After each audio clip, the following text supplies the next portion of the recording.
Sadashiva Samarambam Shankaracharya Madhyamam Asmadacharya Paryantam Vande Guru Paramparam Ishvaro Guratmeti Murti Beda Vibhagine Vyomavad Vyaptadeyaya Dakshinamurtaye Namaha Sarva Vedanta Siddhanta Gocharam Tamagocharam Govindam Paramanandam Sadgurum Pranadoshmyam Om.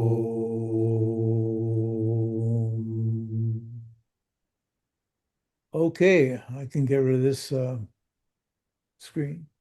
Yeah, yeah. And then get rid of this one. Okay. Okay. So last week we continued with the Mundaka Upanishad, not the Mandukya Upanishad, but the Mundaka Upanishad, which is a super powerful, sophisticated, and simple text if you're qualified to hear it. Generally, we don't teach Upanishads until you're clear about Tattva Bodh and have done a considerable amount of preparatory work on the Prakarana texts that were written by great sages sometime in the last 2,000 years.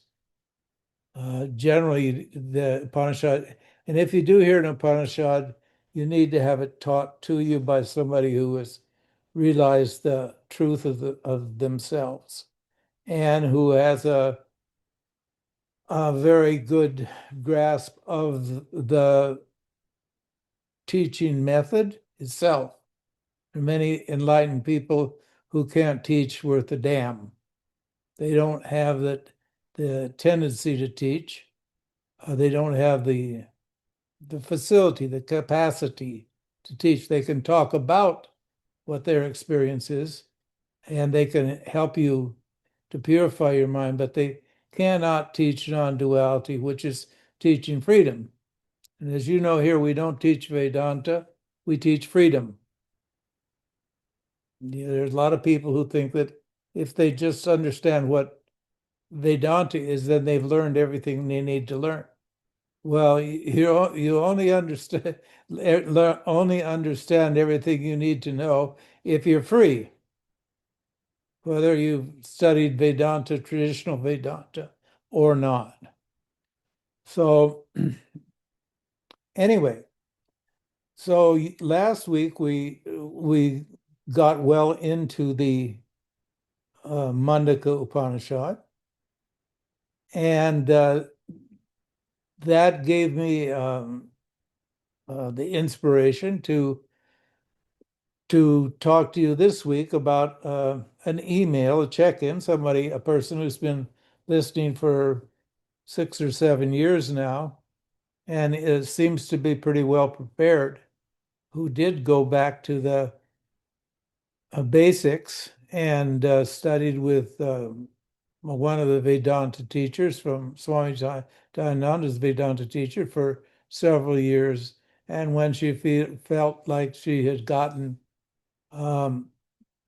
enough there and felt confident to come back to this satsang, she returned and wrote me an email last week or the week before last, and she sent me another one today, or yesterday, which I'm not going to teach today because I'm going to teach you the first one that she sent.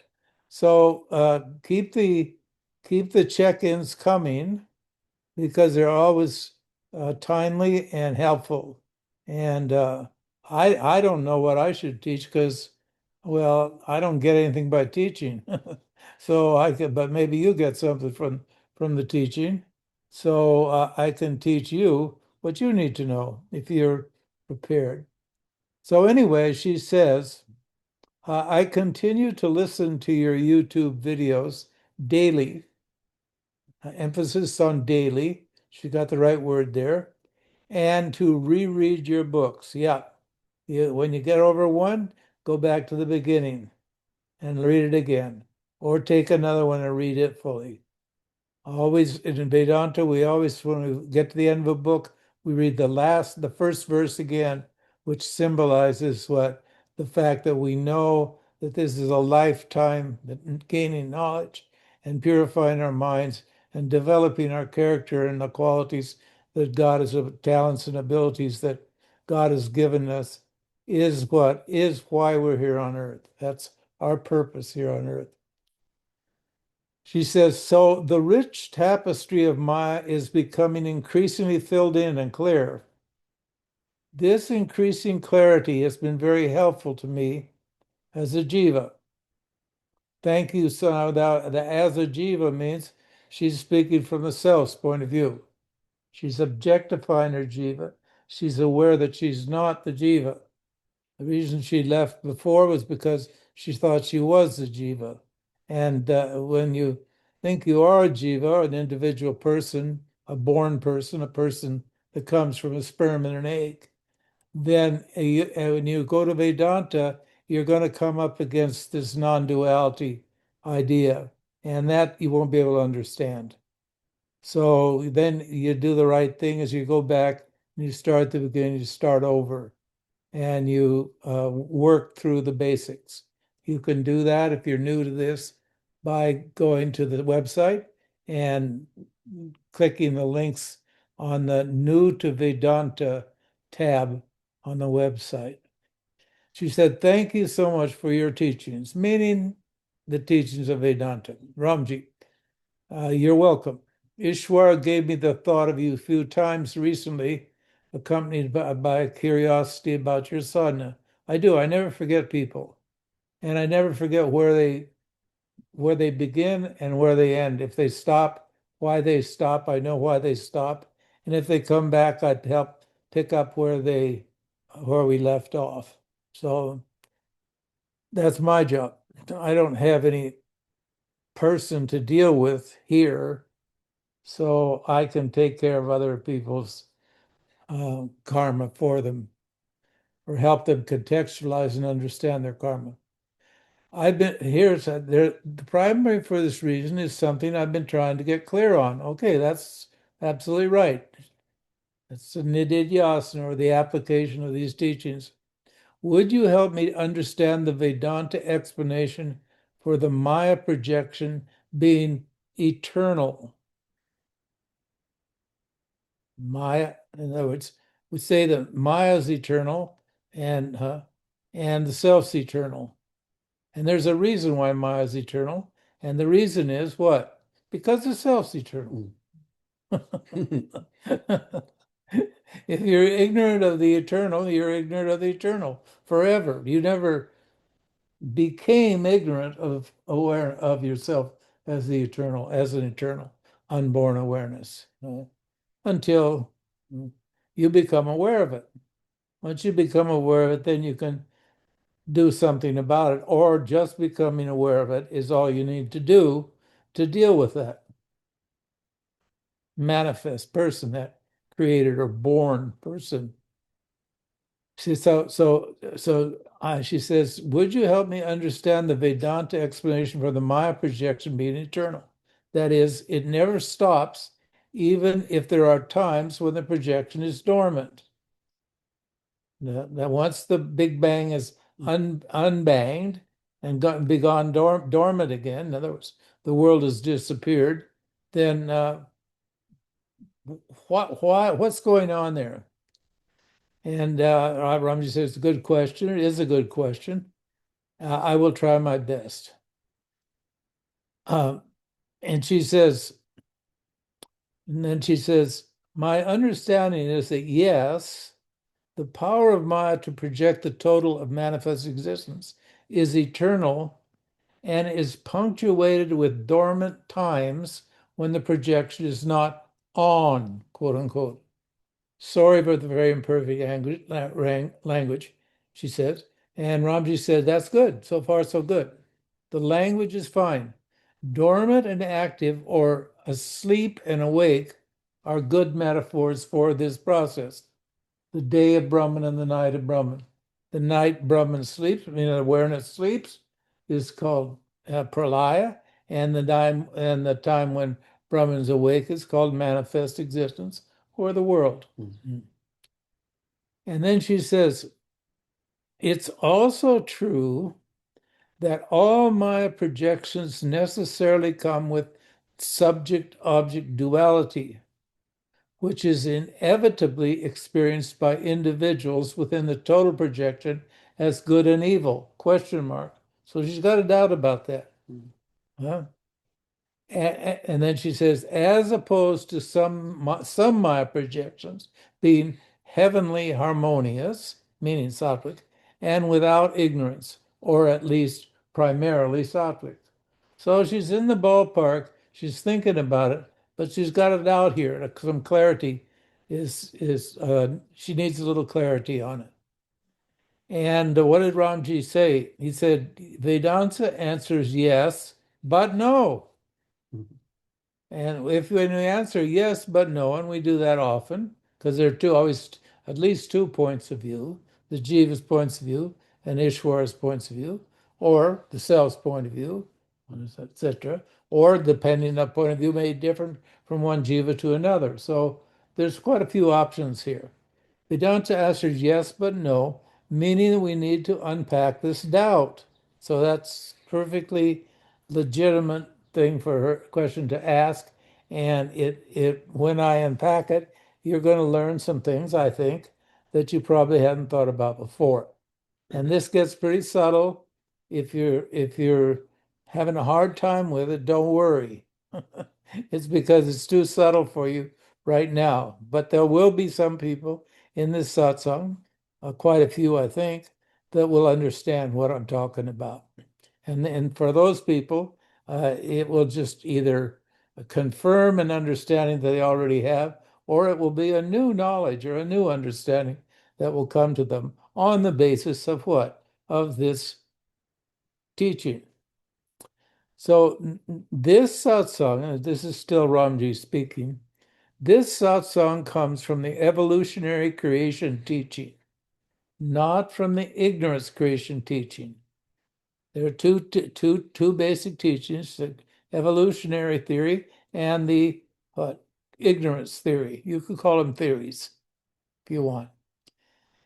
And as I pointed out, it's a subtle concept. Now here comes the teaching, okay? From a self-aware human's point of view, yes. One, but, now we've got a but. There's a yes, but, and we have to handle the but. Yes, but all non-human jivas, which is most of them, are not self-aware. That's why Shankara says in the beginning of Vivekachudamani, to have a human birth is extremely rare. And you're thinking, oh, you got to be kidding, huh? It's a deal stopper right at the beginning because people can't believe that. They don't think life is precious and unique and special, and that there's any special opportunities here. They think, oh God, I've just got to go through all this misery that everybody else is going through because here I am on earth with the body. And what do people do here on earth with the body? They go through the changes, whatever it is. So most of the jivas are not self-aware. So what? So there's no subject to object duality for them. We watch birds every day. Dave's a birdophile, and we got birds coming, tons of birds. I gotta think he's going to go into the poorhouse. He's buying so many seeds and suet and everything for these birds, and they're greedy little bastards. They're there all the time begging for more and more food. So, but they don't know what they're doing. They don't know they're birds. They don't know they're eating. The, Mm. No, they don't. they don't know, as they say, jack. They don't know anything. So there's no subject object duality for them.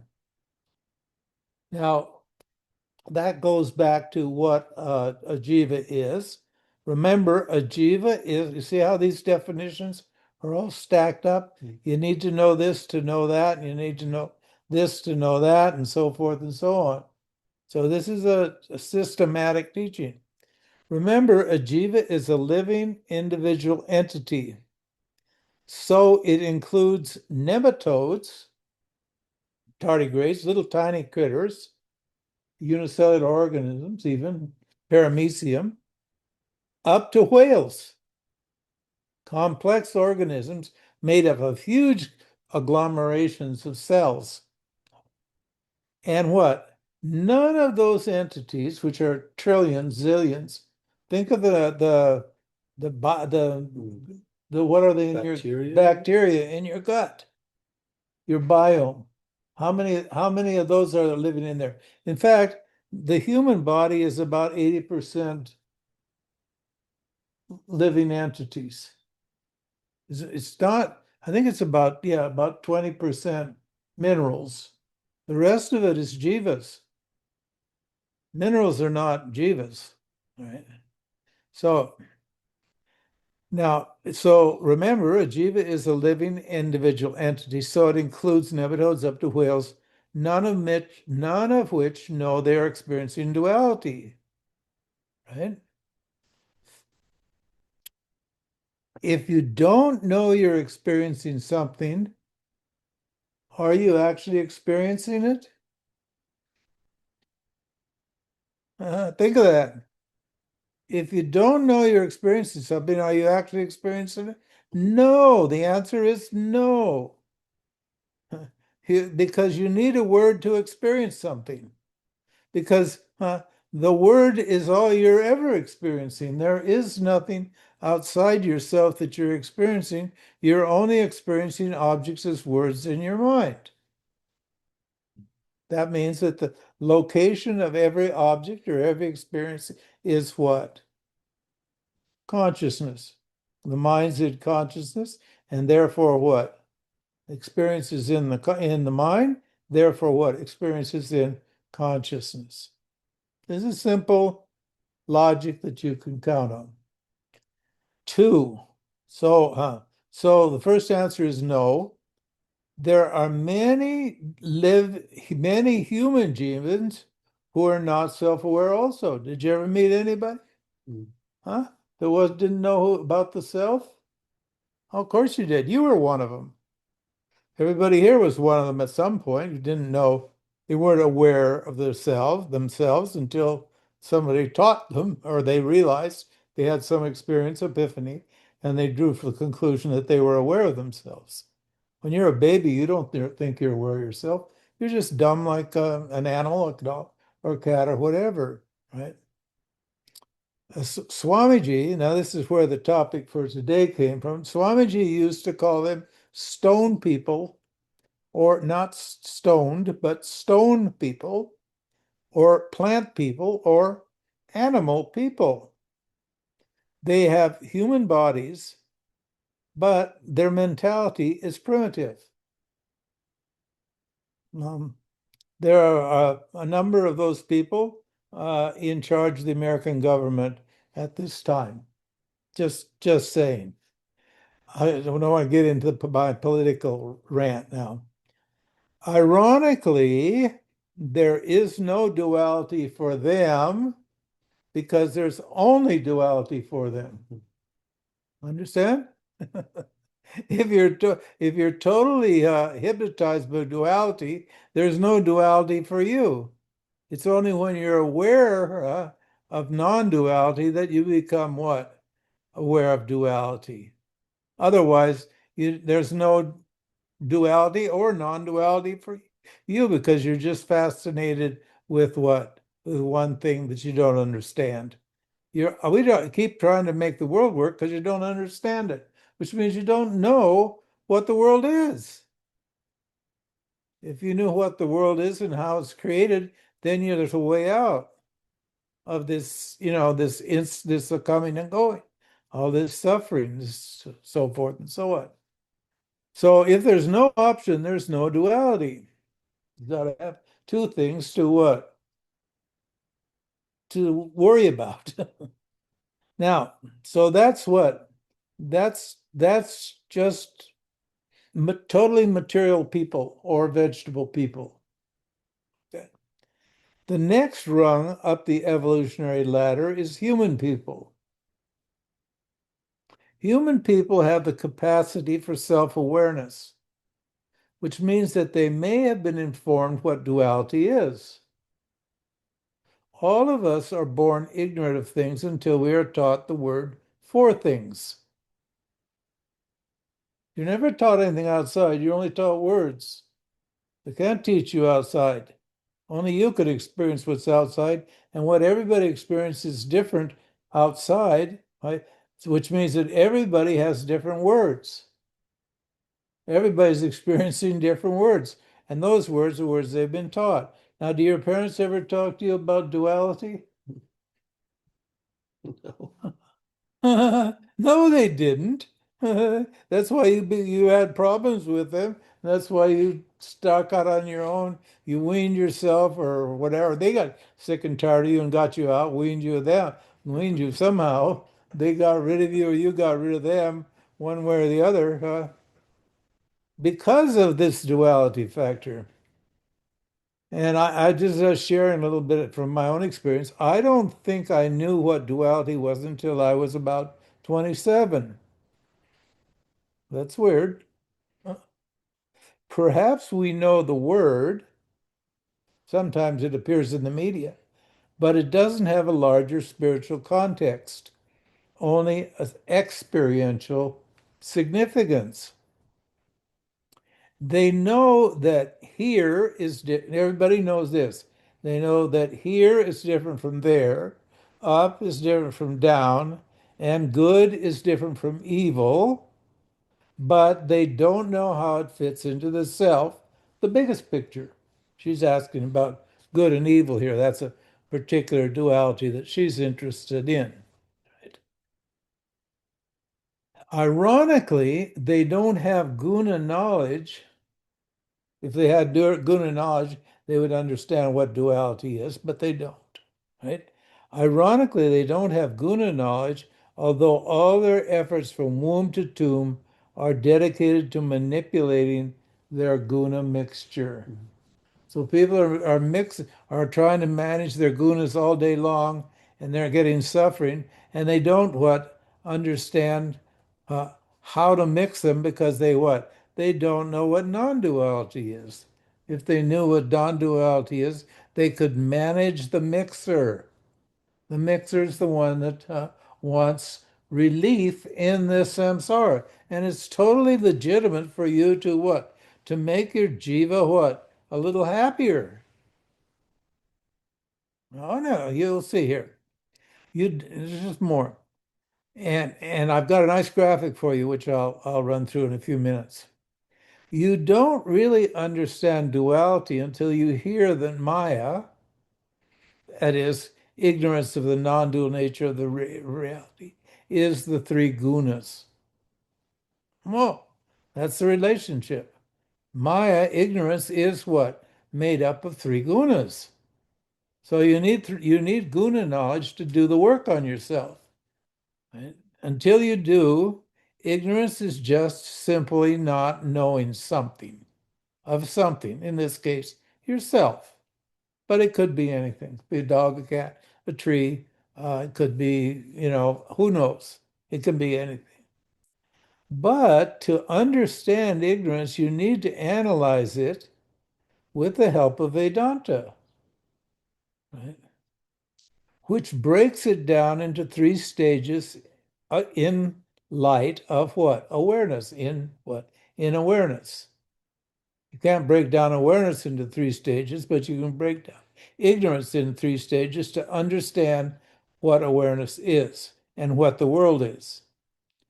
And we said last week that you're only, and in the Upanishad said last week, you're only going to get free if you understand the nature of the world and the nature of the self, both the higher knowledge and the lower knowledge. That's what this Upanishad says. And so it says here, normal, quote unquote, humans, whatever that is, unconsciously want liberation, but they don't know what it really is or how to get it. Everybody wants to be free, but nobody knows how to be free. One day they come here and listen to Vedanta. It doesn't work. Then they go and hear some Neo people. They say that. They go here to the Buddhists, and the Buddhists say something else. They go to Japanese. They say something else. Other the atheists say there's no such thing, etc., etc., etc. So there are all sorts of ideas about it floating around everywhere. But having said that, you know this. When a human person becomes self-aware, Swamiji called them God people. So we have stone people, we have plant people, we have animal people, we have people, and we have God people. Hey, there's five right there. And I've made a nice graphic for you to help you understand it. And in a minute, we will take up that graphic. And I think you'll be entertained and hopefully informed by the discussion about this idea, this evolutionary idea. And so when a human person becomes self-aware, Ramaji called them God people. Now, what's the God people? They have enough sattva. Remember the gunas, you got to know what the gunas are. Sattva is the awareness principle. Enough sattva to understand the world and their relationship to the world as it is. In India, they are well known. I was almost invariably told by Indians that I had God face. Oh, what the heck are you talking about? And then I realized, oh yeah, I got it now. It means God knowledge. You glow, you shine, you have sattva, and awareness reflects brightly. You're charismatic. You're attractive. You have power. That's what it means. And in India, they know about this very well, and they just call it God face. Where this knowledge has been around for a long time of all these different layers of evolution. It's a very old civilization. Anyway, God people, what do? They know the difference between good and evil with reference to liberation. Now, that's what her question is. She's into liberation, but she wants to know how good and evil fit into the mix, right? Because why? They value sattva and evil. If you value sattva and knowledge and purity and truth and so forth and so on, then Ishvara is what? I mean, then ignorance, Ishvara or ignorance, is what? A predominance of Rajas and Tamas. Your mind is too busy and it's too dull. That's all. That's all evil is.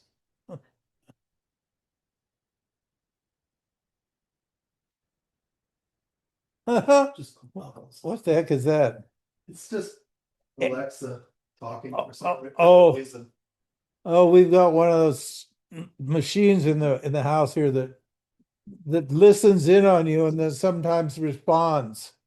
And evidently Alexa didn't he wanted to say something about this teaching.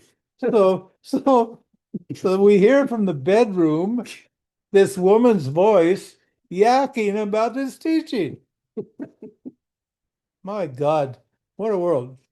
Anyway, and I'm not going to go into it, but the reference for this is Gita chapter 16. And you should read the Three Gunas chapter, Three Gunas book that I've written, and that will explain it to you in detail, including the gunas. But it starts with the idea that there's only two human types of human types.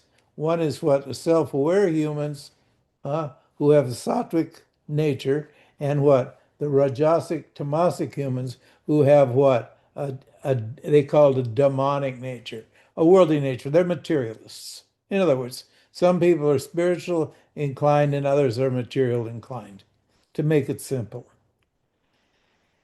And she points out here, this is just bringing in her, that's a reference to what she said, and this is what she said, as opposed to some Maya projections being heavenly harmonious and without ignorance, or at least primarily sattvic.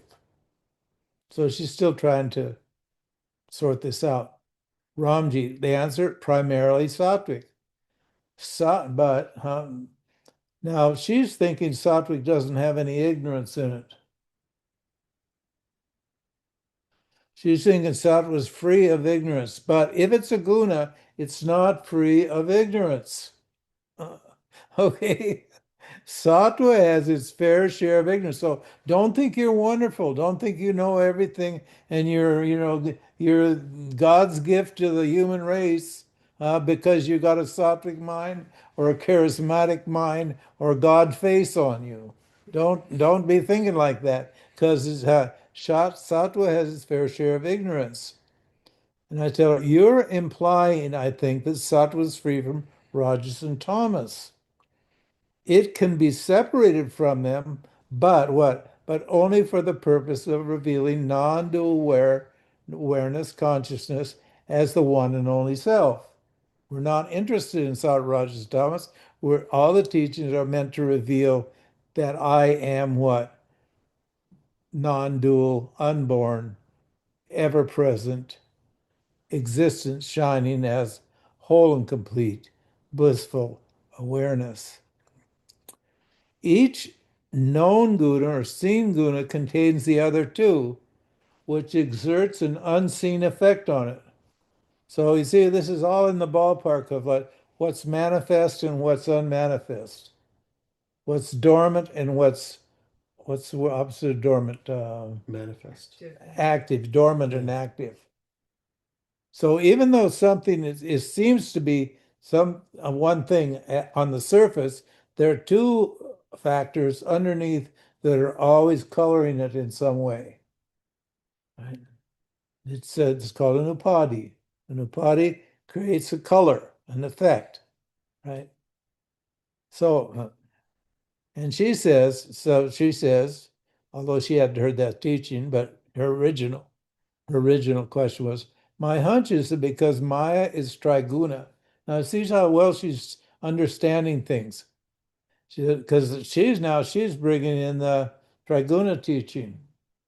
So, I had to say that. I could have skipped all that and just gone to this thing and done a really short satsang and said, thank you very much, and gone out and fed Dave's birds or something. But I thought, well, that's my job. My job is to supply you with all the backup knowledge and either point out where you're on the right track or where you're veering off on the wrong track. My hunch is that because Maya is three gunas, inevitably there will always be some jivas whose vasanas are primarily rajasic tamasic. He's right. While others' vasanas will be more sattvic. Therefore, the good-evil distinction will inevitably apply to their interpretation of their suffering. Yes, it will, within the total Maya projection. Ramji, oopsie, good hunch. Here's my hunch. See how you came to the right conclusion, even though perhaps you didn't necessarily know all the logical steps up the evolutionary stairway. Even if you did, this email inspired me to talk about the evolutionary teaching. Thank you so much. With sincere appreciation, heartfelt gratitude.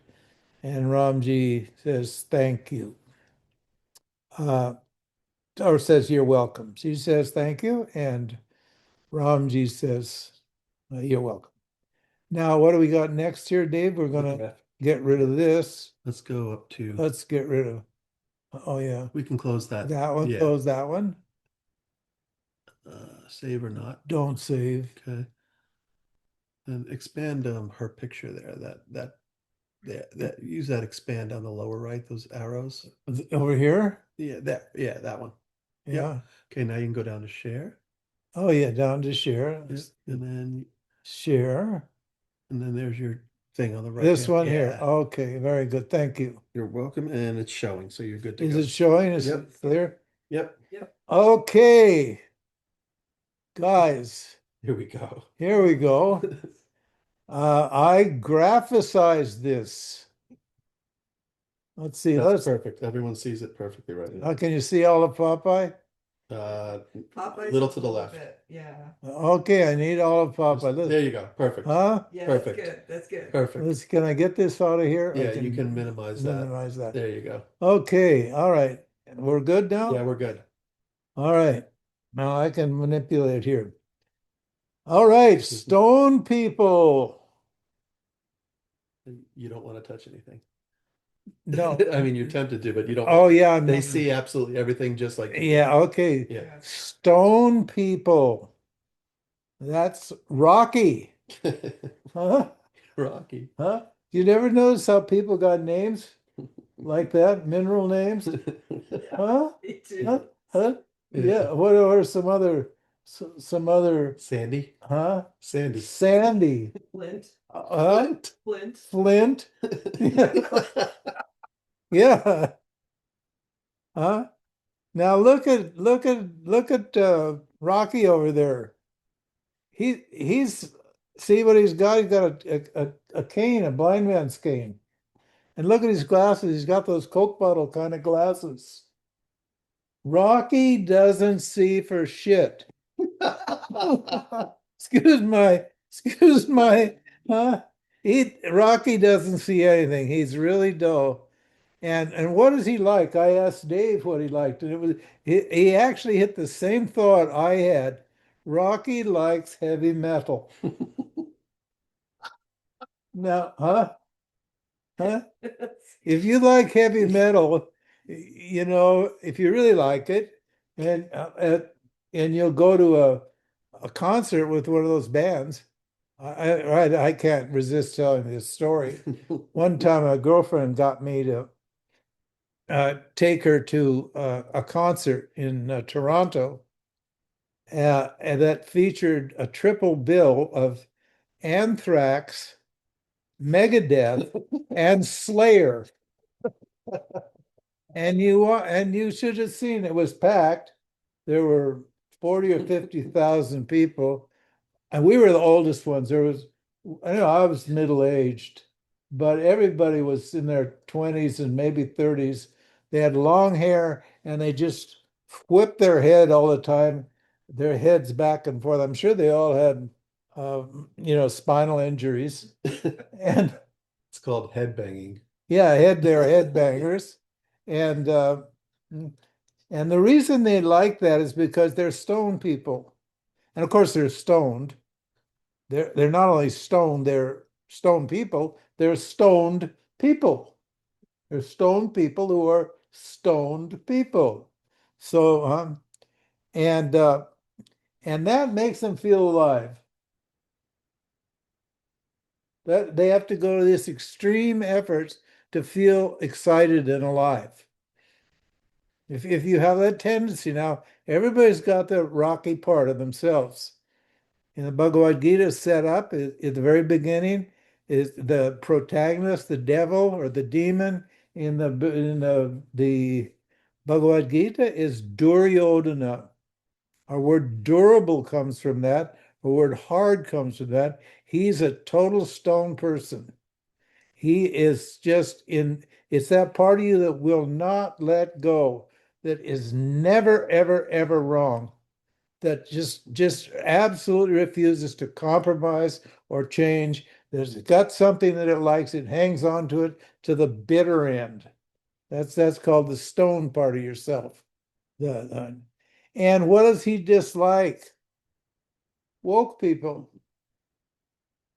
Now you Pretty can much everyone else. Yeah, I won't go into the the present social and political implications of that particular mentality, but we got plenty of examples available daily of Rocky types.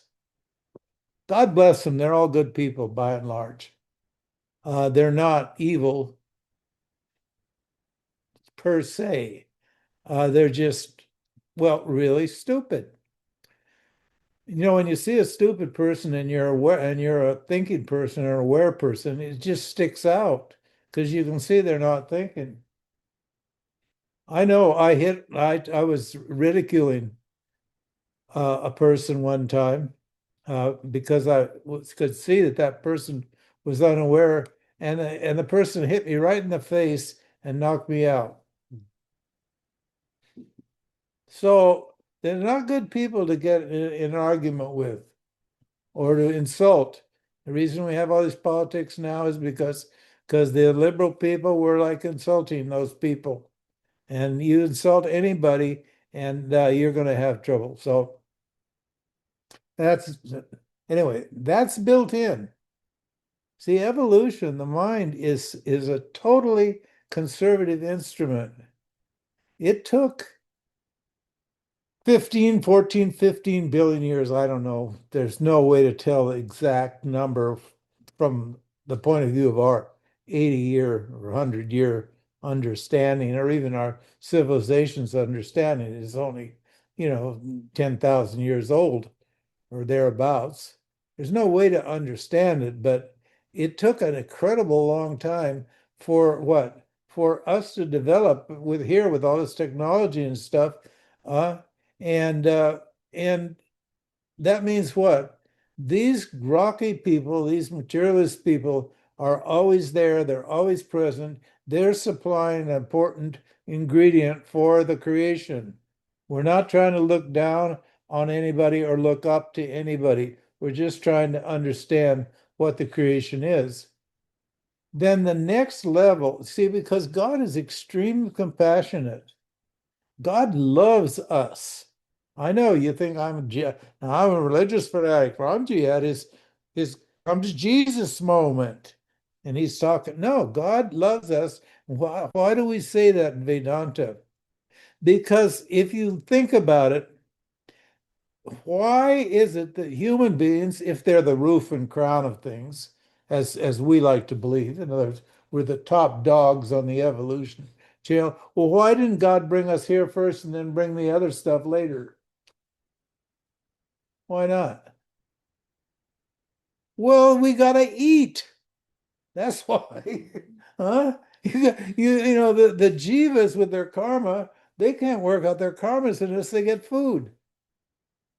And if you come here with there's just pure awareness or pure ignorance, whatever you want to call it. Well, and we've got all these people here with their karmas. What are they going to eat? They're not going to eat, so they're not going to work out their karmas. So God said, okay, it's going to take a while to set this whole thing up, but we have to have a structured, ordered, intelligently designed universe. Why? So that people can work out their karmas. That's all. Now, so the next stage is what? The plant people.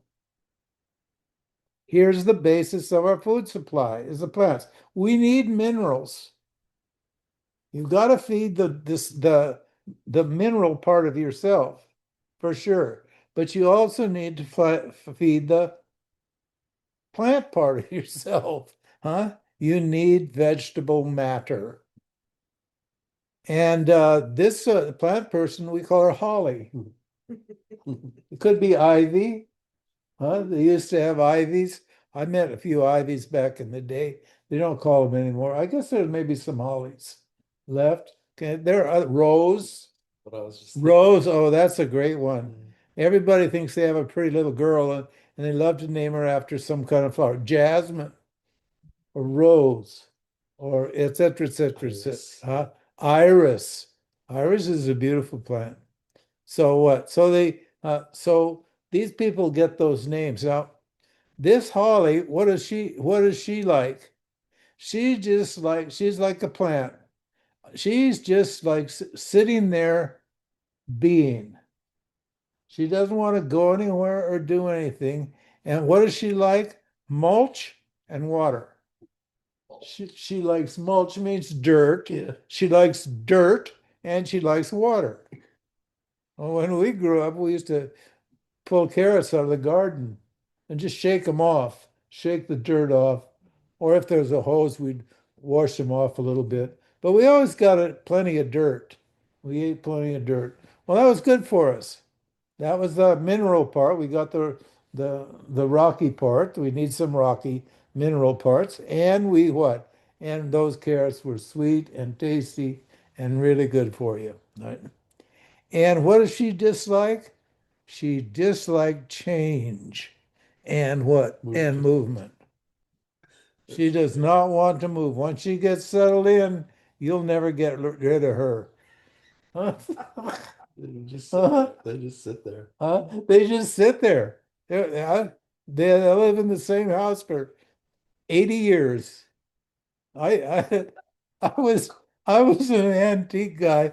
I used to buy estates, and I go to houses where, the couple had died, and that when we hauled away one of their furniture, like a chest of drawers. I particularly like chests of drawers.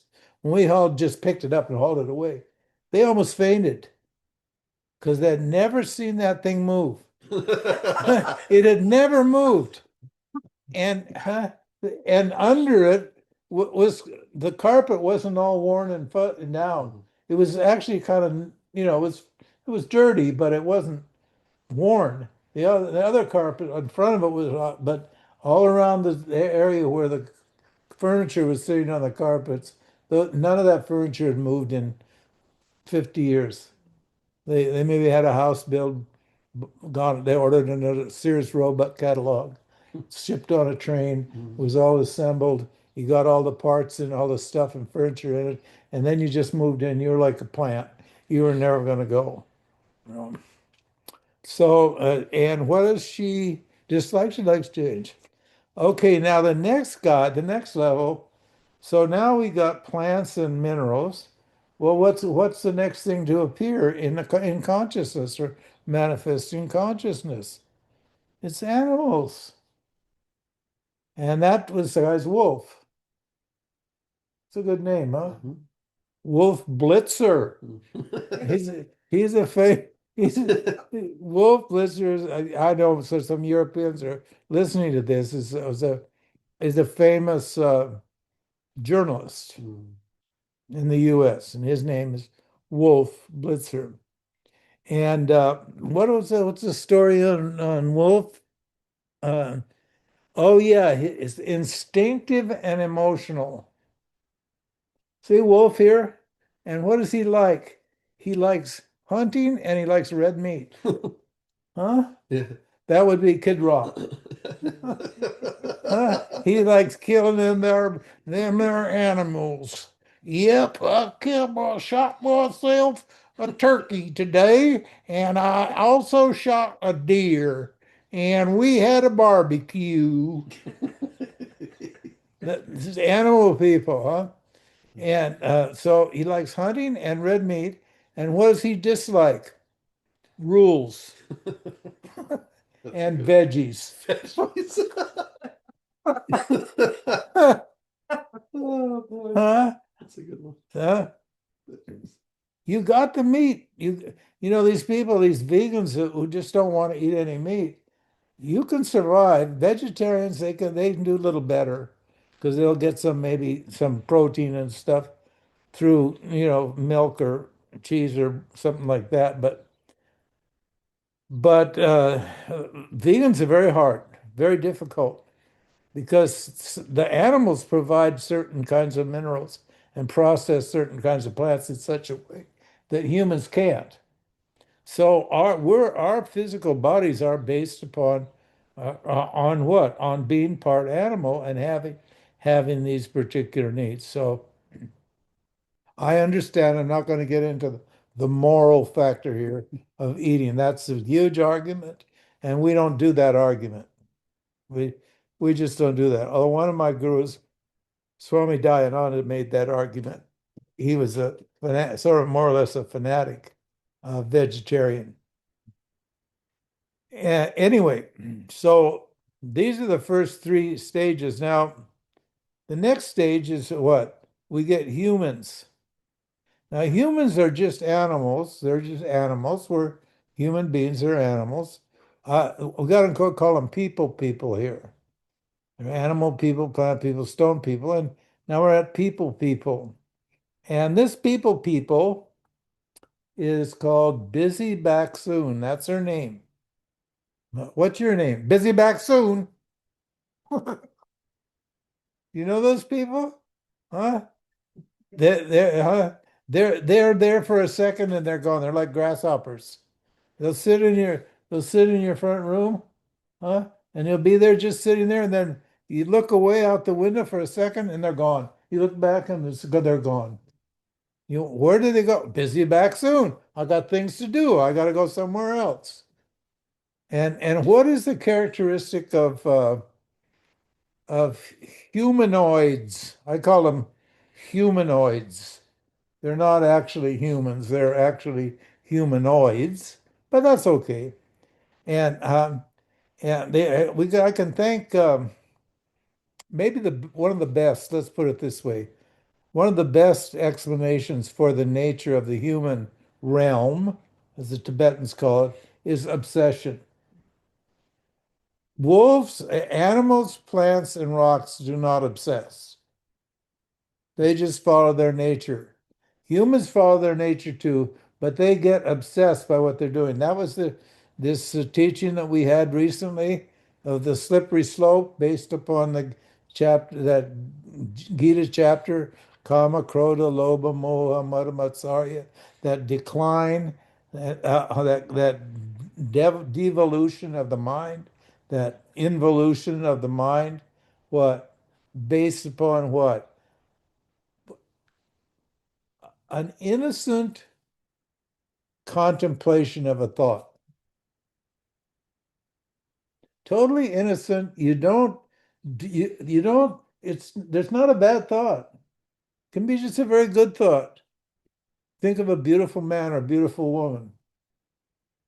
But when you what? As soon as you hold that thought for a minute and you start obsessing on it, you build up an image in your mind of what the perfect person is, and then you want that perfect person.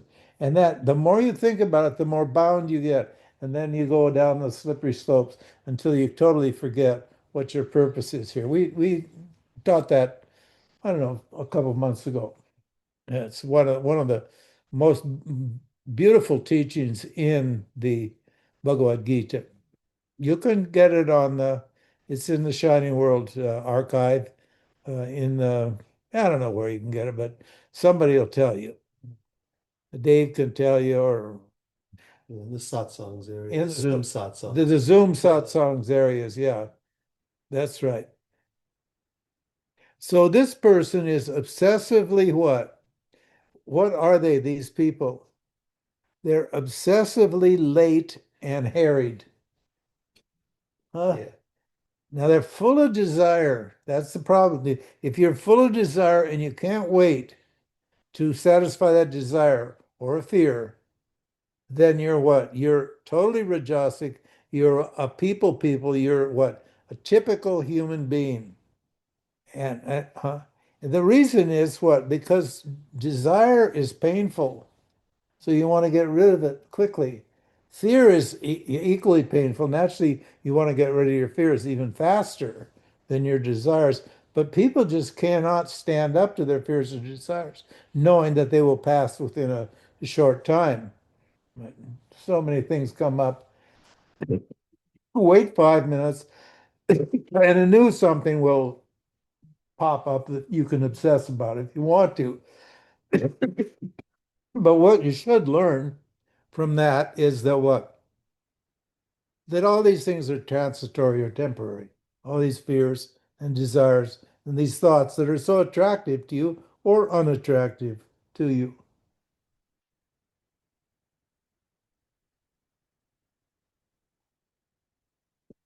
Oh, that's good. And what does Busy Back Soon like? Networking and multitasking. Huh? If you fancy yourself as a networker or a multitasker, oh, I've got so many things I do them all at once. I'm a super mom. You're a loser, basically. You're a humanoid loser. I mean, If you succeed, you're a mover and a shaker. oh yeah, if you that's good. Yeah, if you they said if you succeed, you're a mover and a shaker. Oh, big deal. You'll just keep moving and shaking all your life. You can sound a little rocky, a little plant, Yeah. you know, or rock or plant energy. You know, sit down, my God, take it easy. Don't have to run around and just do all this shit. Look at all this stuff she's got in her head. I didn't, ChatGPT, I used about three AIs now, so I switch around them. What she got in her, oh, well, you can see all the usual stuff. It's just, can't even read it. They're hard to even see what they are. It's hard to see what they are. Documents, cell phones, pocketbooks, etc. Oh yeah, yeah, cell phones, Paperwork. paperwork.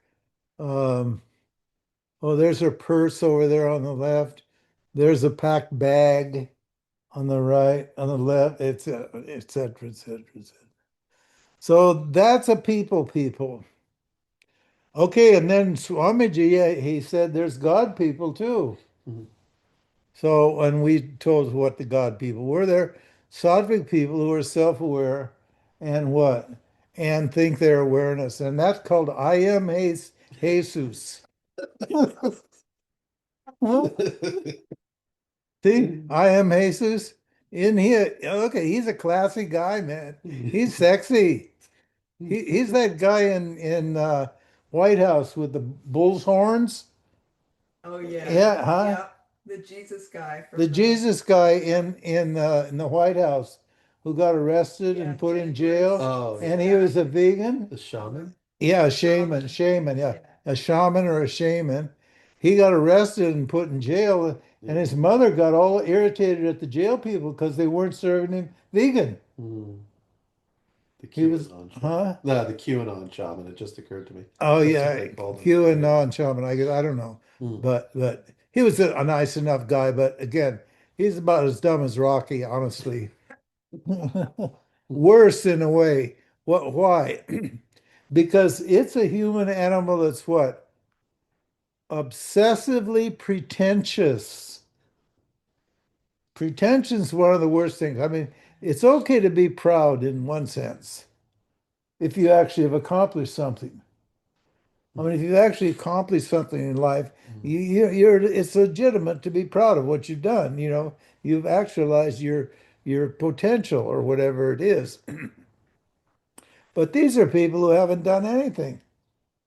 They just put on a couple of bull's horns and a deer skin or whatever it is, and I don't know what else he had on. It's so ridiculous. Wandering around in there taking pictures with his cell phone of the rotunda, et cetera, et cetera, et cetera.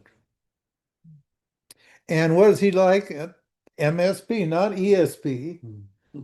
It used to be the spiritual people liked ESP. That was extrasensory perception. But now it's MSP, money, sex, power. You see how everything goes back to the original, how all these materialism and all that sort of stuff is what is coming back? And he likes money, sex, power. And what does he dislike? Self-inquiry and honesty. Hmm. No, no, I don't even exist. These are the guys on the internet that, that say, I don't exist, you don't exist. Huh? And then they stand there and they think that's profound. They think that's really profound. I met a guy, honestly, I met him. I liked him, he was a good guy. He tried Vedanta, but it didn't work. He said he spent 8 years trying to figure out what Tony Parsons was saying. Hmm. Oof. Now that's a dull person. God. He was a bright guy in many ways. He had a very personable guy. He had a beautiful energy and an aura about him. But huh? He spent 8 years trying to figure out what it means to not exist. He thought that was deep, like Chauncey Gardner, in the Being There movie. So that's a deluded humanoid. And but well, here's where we jump off the whole evolutionary ladder. We're Popeyes, right? Mm. See Popeyes? I am what I am. That's a real person. He's just all he says. He eats his spinach from a can, and what? I am what I am. Huh? You don't need to say anything else about yourself. You don't need to like anything or dislike. He likes spinach, but he's not making a big story about it. He's just slurping his can of spinach. End of story. Good. So what? So let's get rid of this one. Anybody have any questions about this so far? Should I get my where's my hat? Here am I. So oh yeah, there we go. So anybody have any questions about this teaching so far? Yeah. No, they don't. Good. That's great. So happy to hear that. Is that because you're so shocked? Or then you realize you're one of those five types? Or is that because you're what? Realize you're a Popeye? How many Popeyes do we have? All the Popeyes raise their hand. Yeah, we got Hey, look at the Popeyes. Come on.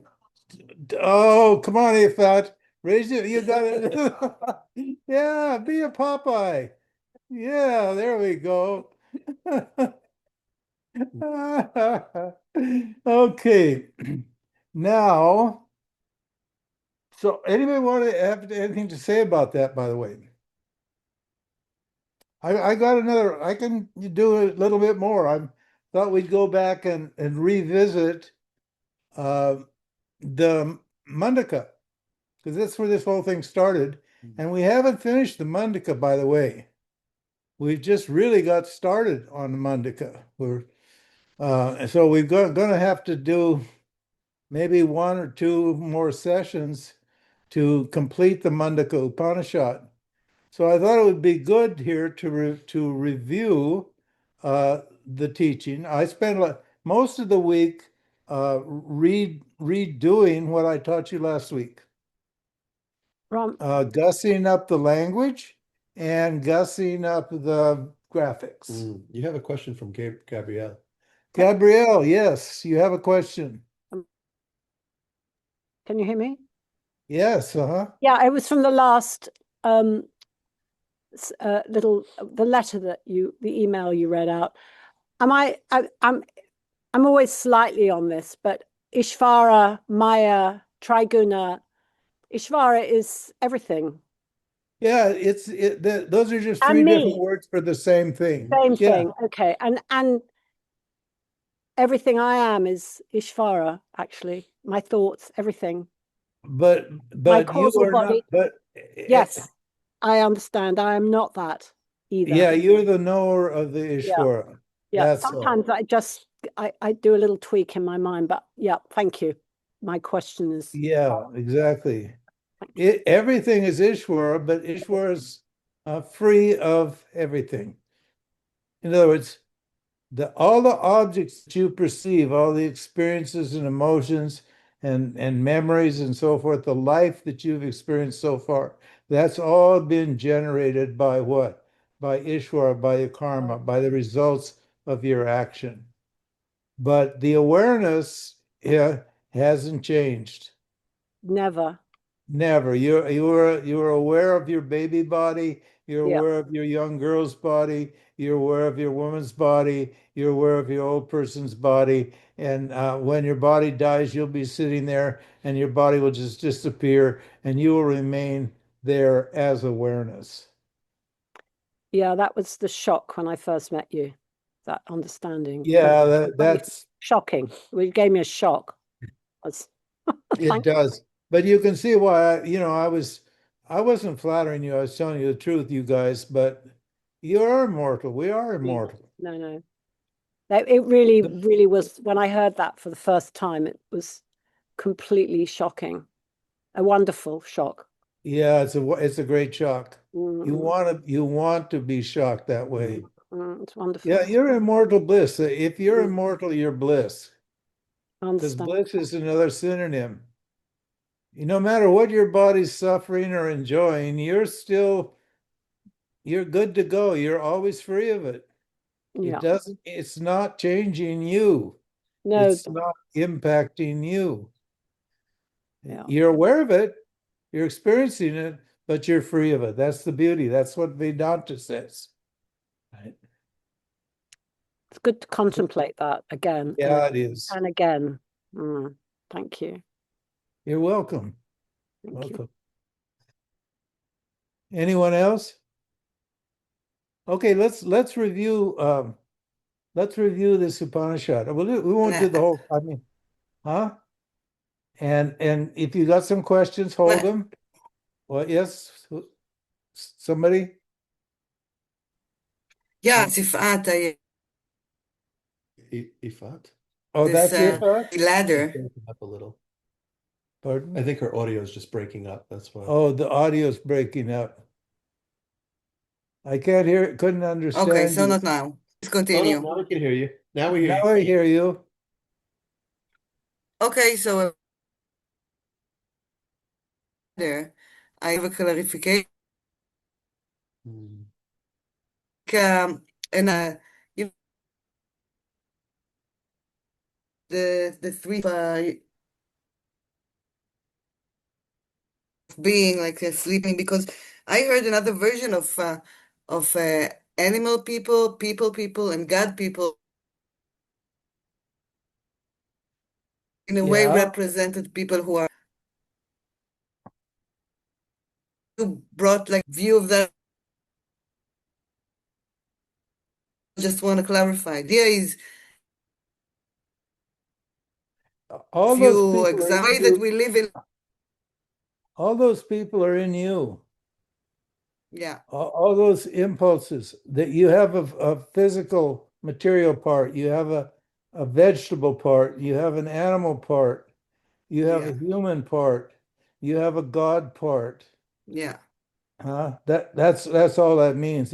We're not interested in the different types of people. We just using those different types of people just to point out something about ourselves. That's all. yeah. Like the far away. Yeah, yeah. You broke up, but I think you understand. Yeah, okay. Thank you, G. You bet, Aoife. It's very nice to see you. I'm so glad you came. Seriously. Okay, let's review this Upanishad. It won't take it, I did a lot of work on it and I think you'll appreciate it. So we want this one, right? Yeah. Do you want to show the pictures or just show your document? No, I want to show the pictures. Okay, so go up to the sharing, the yellow thing at the Yeah, top. yeah, oh yeah. Yeah, just hover. Yeah, now do share. Share screen. No, up above that. Oh yeah. Up Oh, above- this Yeah, one. that guy. Yeah. And then yeah, that thing. That one. Double All click right. that. Double click. Yeah. Okay, now we're seeing that. Are you seeing this is that? what we're seeing. Good. All right. So now if you want to go click over to your doc, oh, no, Uh, yeah, now zoom up to the top again. Here, let me just okay. jump up to it. Oh, actually, you have to zoom out a little bit first using your, What? yeah, just get it out to the full view. Okay. 100%. Okay, there you go. No, it's a little more, a little less, huh? One Oh, more. There there. you go. Okay, so now we'll go to the Go top. up. Oh, how come it's not just click it? Hold on just a minute. Oh, Okay, here there we you go. go. I got it. Perfect. Okay. Now get it up to the top. Okay. One more. There we go. Okay. Now You can see that. they can see that. Now you just touch here. Okay, now good. Now you're reading this and they're seeing That. this. Yeah. Okay. All right. Yep. Cool. Okay. This is a cover. The cover you're looking at are they seeing Mundaka? They're seeing this. Yeah. The cover you're looking at is a symbol of of the Upanishad, and this cover is generated by AI with my help and a lot of editing. I did a lot of editing on this, and another friend who's also written commentaries on this Upanishad from the particular verse in the Upanishad that says this: two birds, inseparable companions. I'm Uh-oh. just making, I was making it closer a little bit. No, it's all right.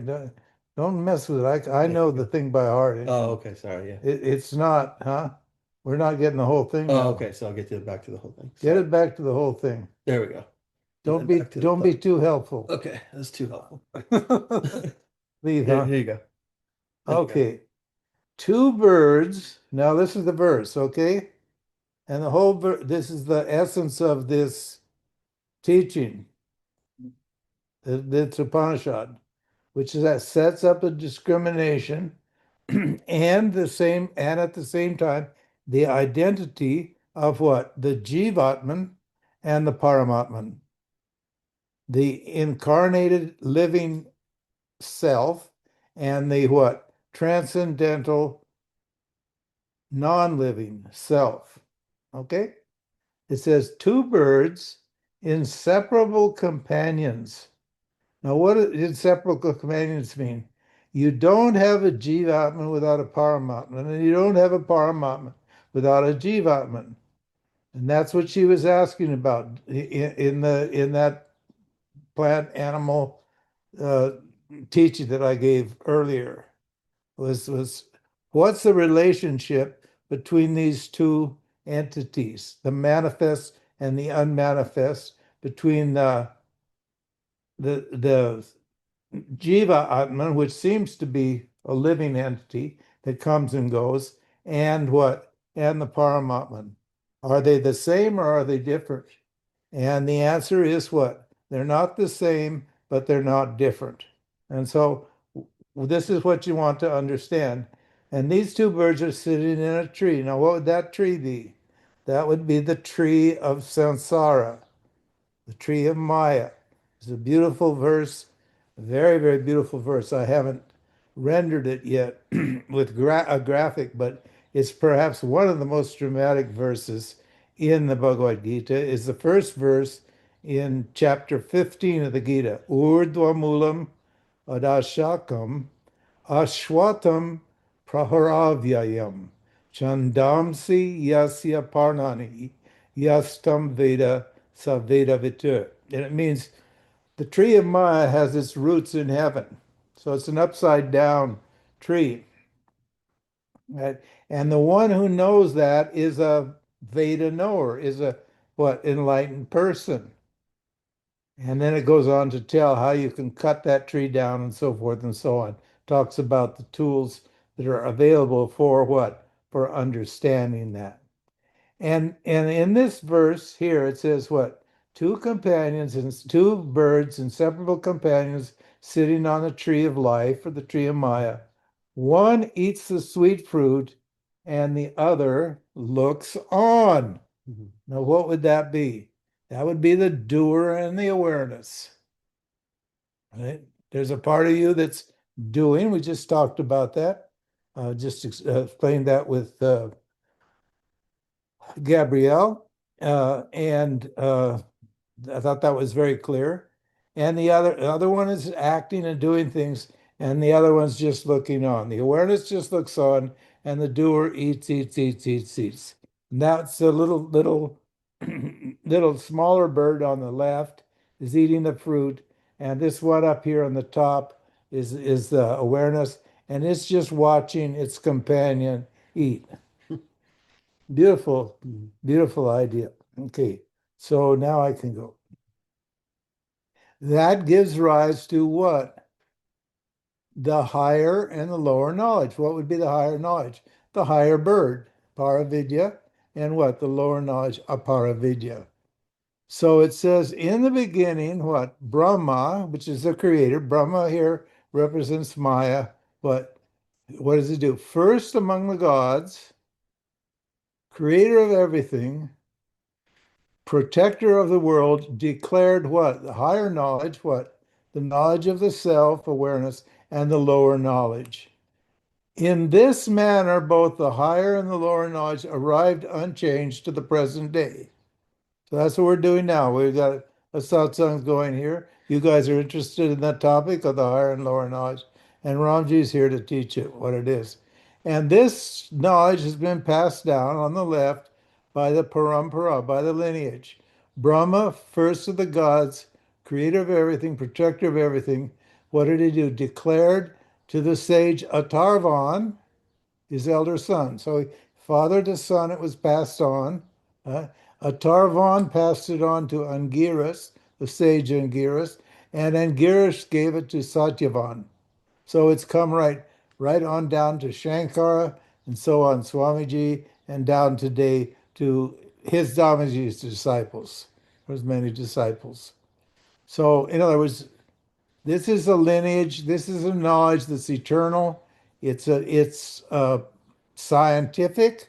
That's why you can hand it down. It's not somebody's opinion. It's not a philosophy. It's just pure knowledge, pure science. And that Maya, which it reveals this teaching, this knowledge, is like a spider. Now, see the spider here? The interesting thing about this is it's the only real. I couldn't think of other ones, but I didn't have to because this one is such a powerful symbol. It's the only creature that's both the what? Intelligence and the material for its creation. Right? If you come into the room, the spider will run right up that web and suck it right into its body. And when you go from that room, what'll it do? It'll drop down again, and it'll all come out of its body. So it's both the intelligence to make the web and what? And the what? And the material of which the web is made. Here's an example. This is an old one. I had to put a happy face on it. I have a kind of sad face on it right now, but I guess I got the wrong.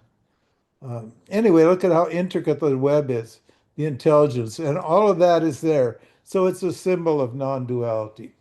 Beautiful symbol. And then the next verse says, existence shines as consciousness and grows by the energy of Maya. Now, existence can't grow, but it can only grow with the help of Maya. This is why they're both always together. They're constant companions. And that Maya, what does it do? It gives birth to matter. You can see here at the creator, at Maya's feet, you can see these big boulders coming out. That's the Big Bang. That's the splitting of matter, the material world. And this matter, what? It shines as one immortal life. That's why life is immortal. Not only are you immortal, but life is immortal. That's why the mind is immortal. And that's why the truth is immortal. You're here to learn the immortal truth about yourself. And the material worlds are immortal also. As above, so below. So there's nothing down here that isn't up here. Everything we got down here comes from up here. It's called as above, so below. And then it says, this knowledge was declared in the Treta Yuga, here on the left. See, on the left says Treta Yuga. Now this is explaining time. Because in awareness, there's no time. But this is contextualizing our daily lives. Now we're down here now in the Kali Yuga. We've passed through Dwapara Yuga, Treta Yuga, but in Treta Yuga, what does it say?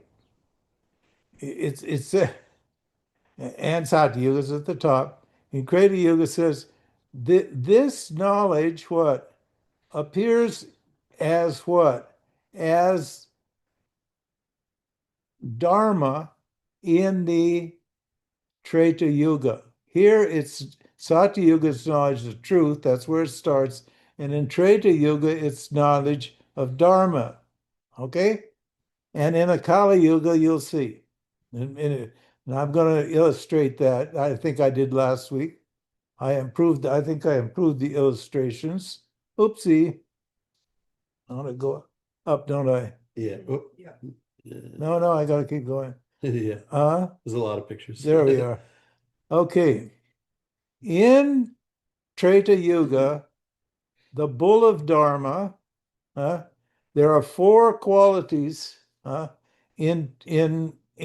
sorry, in Satya Yuga, there are four qualities of Dharma. There's four qualities in all the yugas because Dharma is eternal, so none of this changes, but it's 100%. Okay? In Satya Yuga, that yuga's gone. It used to be there were none of these, none of this stuff that we see here today was here. There were just trees and plants and oceans and rain and people and animals and stuff. That's it. People lived in forests. They had little huts and so forth and so on. Didn't last long. They picked them up. They were nomadic. They moved around according to the seasons, according to this and that and the other thing. So that's called Sat Yuga. Now, yeah, Could you say what those four words mean on the? Satya means truth. Daya means what? Compassion. Tapas means renunciation or austerities. And dana means what? Giving, generosity. Okay? These are the highest qualities in the Satya Yuga. This is entertainment here. It's a beautiful thing about this. In Treta Yuga, it says in the scriptures, in the Mundaka Upanishad, it says, in Treta Yuga, the bull of Dharma stands on three legs. See up here, it's standing on four. These four are truth, compassion, austerity, and generosity. In this yuga, this will be 100 million years or whatever, or I forget how many years, many years after, right? The bull of Dharma, what stands on three legs in Treta Yuga. So there's seven. So what? 75% sattva, satya, truth. 70 people are 75% truthful. They lie 25% of the time, and they're truthful 75% of the time. Or 75, percent of the truth tell 75, 100% of the people tell the truth 75% of the time, Yeah. et cetera, et cetera, et cetera. So you get the idea.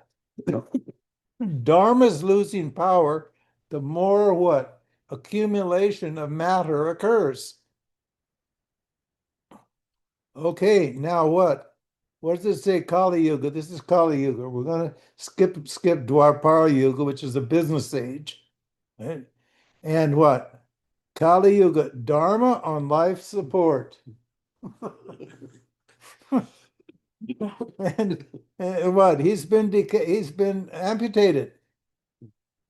In our age, this poor Dharma bull, he's still magnificent. Look at him. He's still solid, he's still real, but what? He's on life support. And what's the life support? He's drawing what? He's drawing inspiration and dharma from what? From the self. And and see the wall here? In this hospital, righteousness, compassion, truth, honesty, self-control, and service are all on life support. Means what? This is a dangerous age, and what? The world could use us, people. Now, in this one, this is the verse says, when the altar fire, what does it say? Oh, I don't have it here. I've got it in another I have it in another thing. It says when the altar fires are burning, offer the ghee. Ghee means your offering, means your actions uh, into the fire, and what the fire blazes forth. When the fire goes down, these altar fires, they're just small little kindled fires, and when you add ghee, they blaze up, and when the ghee is consumed, the flames go down. Mm. Now, what does that mean? What does that mean? That means that this is karma yoga. The karma yoga is called a yajna. This yajna takes place in a kund. A kund is a symbol of the body. And in the body is this fire of burning. It's digestive fire. The digestion is 98.6 or 98, I think it's 98. There's a fire there. When you put tamasic food in it, what happens to it? The fire gets choked up and smoky. Right? Mm. You start feeling indigestion. You feel sleepy. You feel dull. When you put rajasic fire, what rajasic food in, what happens? It starts to spark and throw. It just splatters little sparks everywhere. Mm. And when you put sattvic food in, what happens to it? It blazes with pure awareness. I've been trying to tell you people about the food thing for a long time and how to manage the food. That's all knowledge of the gunas, obviously, here. So when you do karma yoga and you offer the results of the action to Ishvara, right? At the beginning, before you do any result, before you do any action, you offer it. You unload the rajas and the tamas, the anxiety and the fear that are associated with the action. Am I going to get what I want, or am I not going to get what I want? Am I going to get something I don't want, or whatever it is? You offload that at the beginning, and what happens? There's a little blaze of bliss that comes instantly. If you're practicing karma yoga. And if you just offer your actions every time, the fire of what? Inner fire, not only the digestive fire, but the fire in your mind and in your heart gets to glow and glow and glow and blaze and blaze and blaze. It grows and grows and grows and grows. And there's no stopping it if you keep doing your karma yoga. So this is talking about the experiential aspect of karma yoga. We got the theory. You know what the theory is. We had a great talk last week on the theory at the end. Oh, here we go again. I keep messing with this, huh? You can use your arrows Dead to boy. blow up quickly Yeah. if you want, yeah.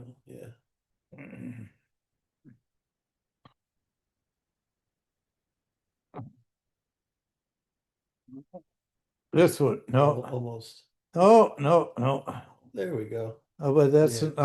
not good, is it? No, you just got to here. I'll do this. Okay. Just very slightly do this one direction or the Oh, other. there we go. There Okay. we go. Now don't touch this. Okay, so Whoops, sorry. whoopsie. No, you're good. Everyone sees it right there. Everybody sees it like Yes. that? Yep. Okay, good.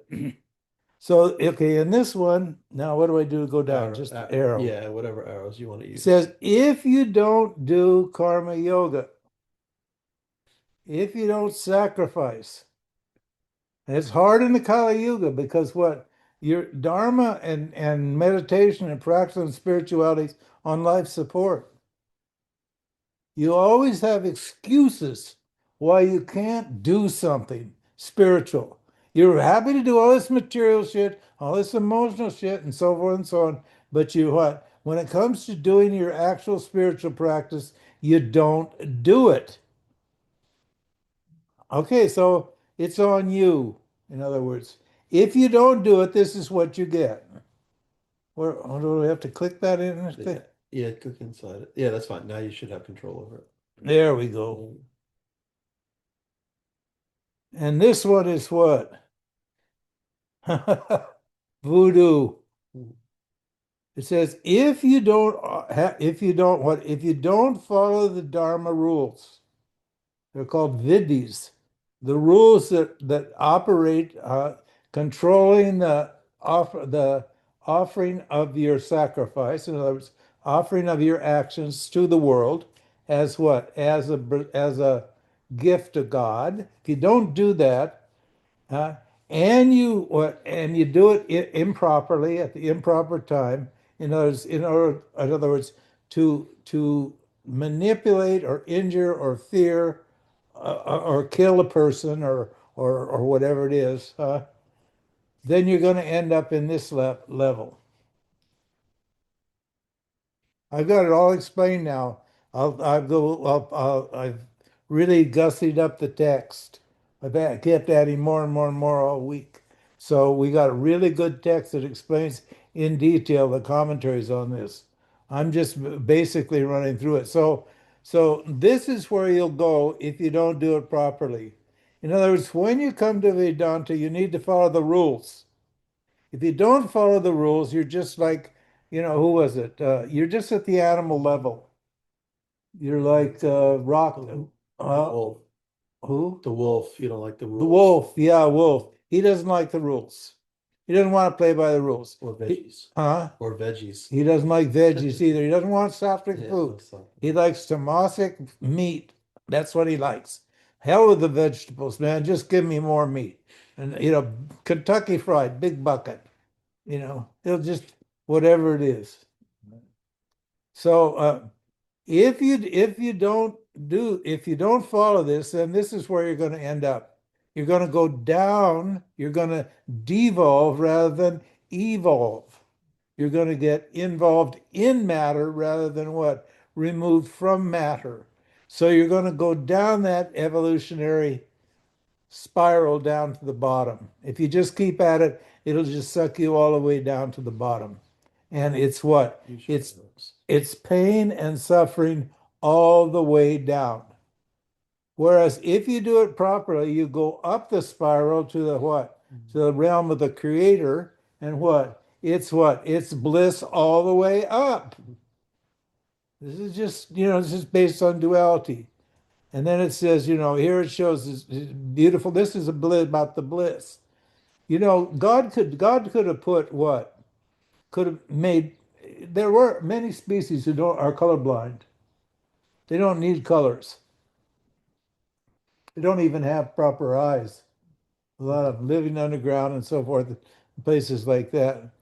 But for us, uh, the when we see a rainbow or you see a sacrificial any fire, remember those logs you used to had chemicals in them and you put them in to burn them in your fireplace and they glowed all these different colors. Well, that's a symbol of the bliss aspect of creation. Huh? That's where the bliss comes in the play, in the joy, in the color, and so forth and so on. Use So, your arrows. huh? Your arrows. Oh yeah, my arrows. So right. So if you do it right, then what are you going to do? Those you're going to see you're going to get that enjoyment of that bliss, which you talked about earlier, and what you're going to travel on the rays of the sun to this is what the verse says. You travel on the rays of the sun to the realm of the Creator. See the man here, he's offering, and what he's going on the rays of the sun up to there. I mean, this is magic. I'm telling you. This is this is this is the best Maya. This is called Sumaya. Su means good Maya. Huh? And we're having satsanga. It's kumaya. It's good satsang. We're not having bad satsang. It's dumaya that it's called. We're not talking about nonsense or talking about dark stuff or whatever ever it is. We're talking about how you can what rise in your own greatness and live the very best possible life that's possible for you. It says here. And then the next one, so it says here, but what? Fools, fools regard them, what? Sacrifices and all that, the good stuff, as what? I'm sorry, they regard material objects, put it that this way. Fools regard them as the highest good and fall over and over again into Maya's snare, disease, old age, and death. You see here on the left, he's got disease, he's old age, and he's dying. Though foolishly wandering here and there like the blind, led by the blind, they worship their delusions as the truth. Over here on the left, see these guys? They're about to really go over the edge. Huh? Congratulating themselves like children. This is actual verses. Congratulating themselves like children. They say, we have achieved the highest goal. Right? Wow, he's saying here, living the life, right? And see this Hindu girl, normally she'd be dressed in white and faithful and humble, and they're doing, no, she's a party girl now. She's got all her stuff on display. This guy's got his gold chalice, and they're all thinking, oh my God, we got it made here. We got the highest good. But what? He said, this verse says, their heavens waste by enjoying.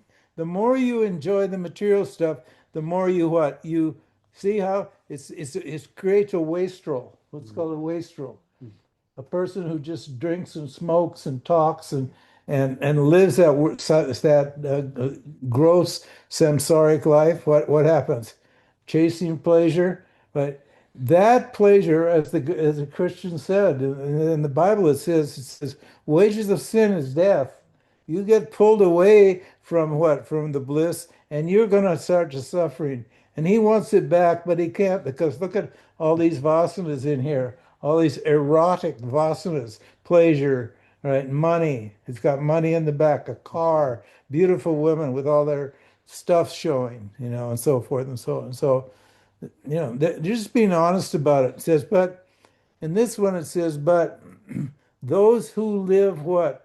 A simple life in a forest dwelling, they live a simple life on alms. In other words, they just take what nature has to offer them. They what? They walk the path to what? To the truth. See? And so this young boy here, he's offering alms, and there his soul is going what? Offering up to the truth. It's a beautiful graphic. Isn't it? Oh, it's beautiful. I worked almost a day on that. ChatGPT did a good job, but It's great. yeah. Yeah, and that, this is what you want. This is I mean, hopefully this is what you want. I mean, do you really want this thing here? This torture? My God, and this starts simple. You just eat, I don't know, you go down to one of these shops around here and you see one of these cakes. Huh? And it's just so simple. Oh, that's a nice little thing. And you eat one. And pretty soon after 6 months, you're regularly eating and you're just ballooning up. They're like a balloon. And you can't stop. You have to stop and have your little whatever it is, the sex, whatever it is, power, money, whatever it is. So, and in this one, this young boy who wants to know the truth is coming to a guru. It says, if you follow the right path, you'll get prepared for this knowledge, and what? A guru will appear. That's the idea. Teacher will appear, and you will offer the teacher what? It says sticks in hand. Sticks in hand mean what? Preparation to kindle the fire of knowledge. To build a fire of knowledge, you need to prepare yourself. To build that fire, you need sticks. What are those sticks? Viveka, Vairagya, Shamadama, Mumushutra, Shraddha, Bhakti, Tiksha, so forth and so on. All of the virtues. These people are cultivated people who've worked on themselves either in this lifetime or previous lifetime, and they're capable of what? They're capable of the knowledge. So what? This teacher is going to appear and teach them. That's what it's saying here. That's it. And it says what? Again, this is a great symbol here. Like everything here is born out of this fire of knowledge. It's a kindled fire. And what? And the sparks fly out and then they fall back into the fire. Huh? Everything's born out of consciousness and everything goes back into consciousness. This is called your cause and effect feeling, teaching. In this one, it says, from him. Now here they're conceiving it in a masculine form. We're going to show the self in a feminine form also, so don't worry about that. From him, fire is born here on the left, of which the sun is the food. The rains born from the soma appears, step 3, followed by the plants. Finally, the male casts his seed into the female, and thus are many races born from the Holy Spirit, which what come and go and are again consumed by what?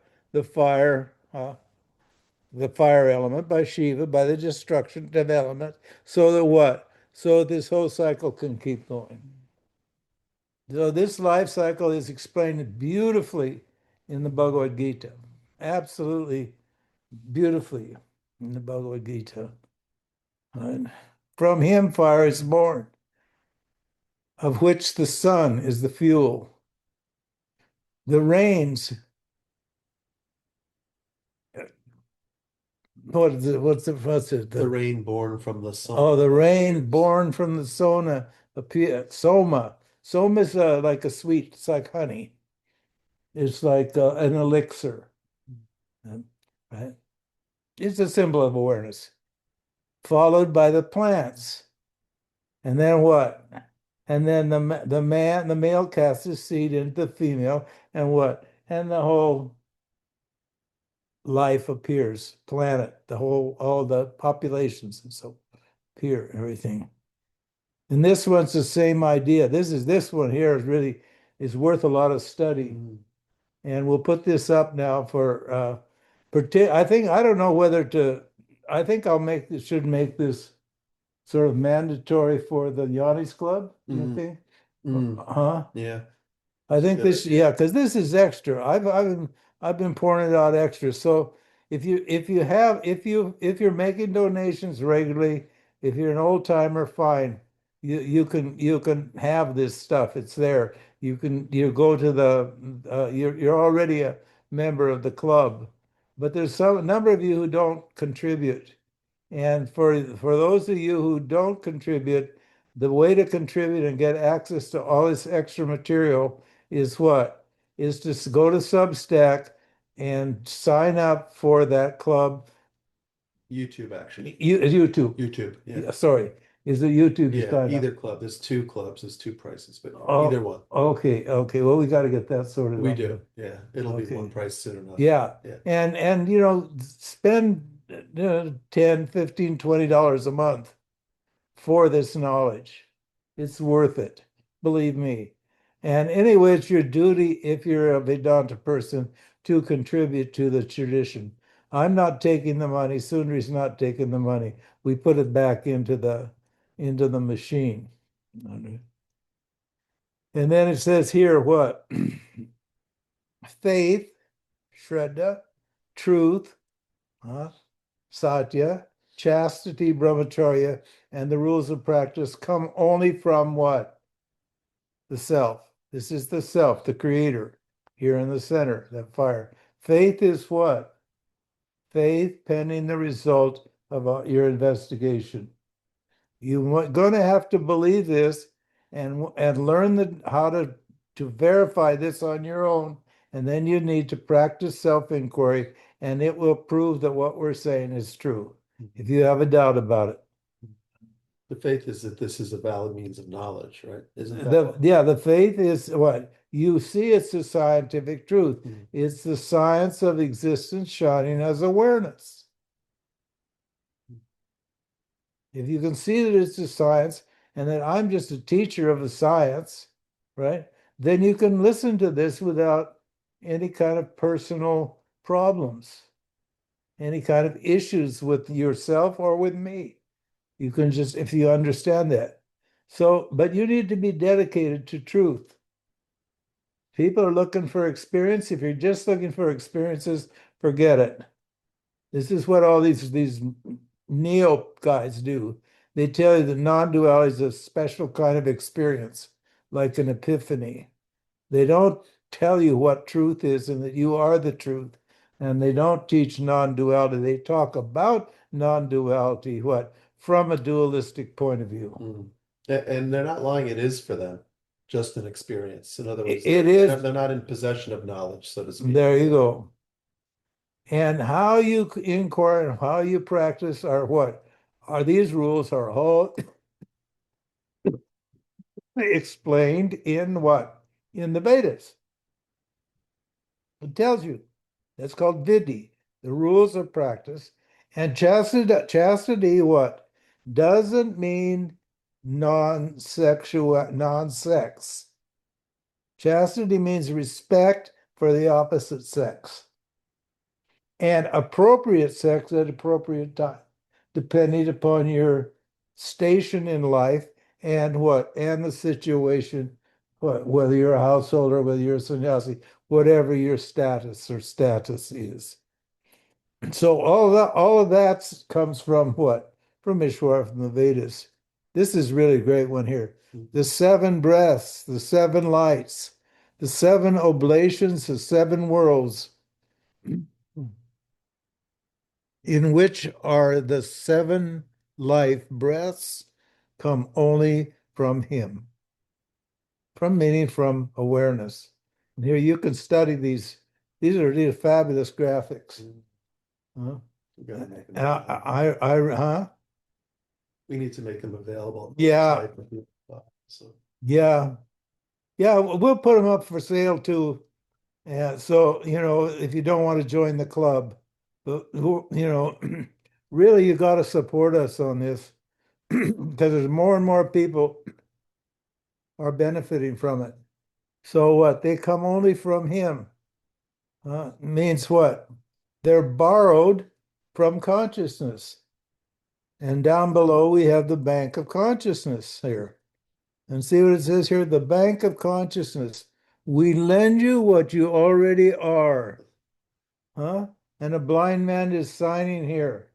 Huh? And see the vision coming out of the bank vault?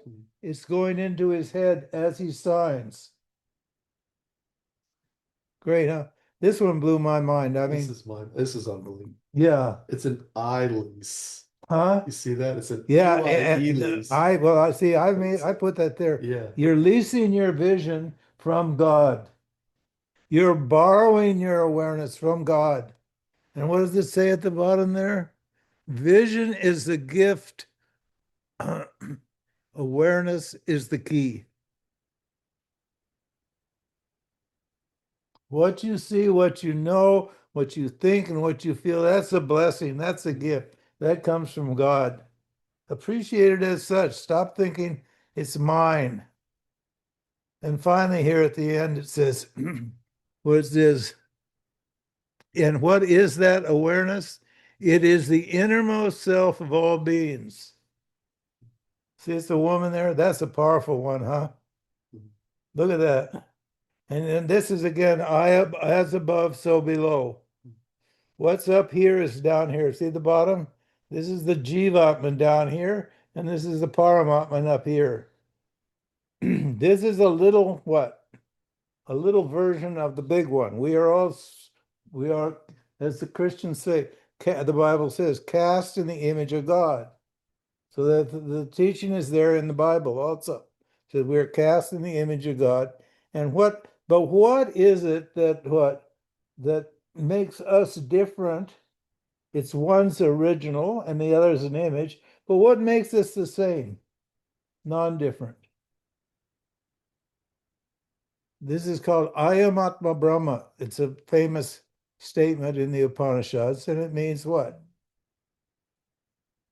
Ishwara or God or the creator or the creatrix or whatever you want to call it can't do its job, can't produce the world, sustain the world, and destroy the world without the blessing of awareness, consciousness, existence shine as a conscious. And Jiva can't operate its five sheaths, its five,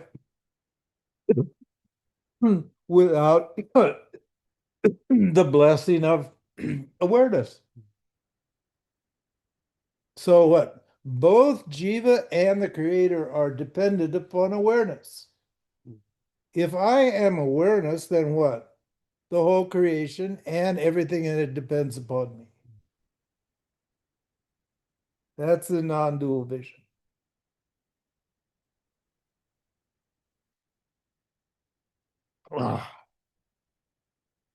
End of story. End of story. Well, how do we get this back here? Oh, the people? Yeah, Yeah, go up to that green thing you are screen sharing. yeah, oh yeah. Touch that, and then there should be a maximize somewhere. Oh, I can't see it well. Let's see. And more? No. No. Oh, Oh, see that talking Ramji thing where it says talking Ramji? A little higher. where? Just a You little- get, Oh yeah, I'll do it. Yeah. you do it up there. I don't Yeah. see it. It's I think it's right here. Then we want this. Oh, that one. Yeah, there we right? go. And then we'll do this. Expand it. Oh, there we There go. we go. There's everybody. There we go. Hi, everybody. We're back.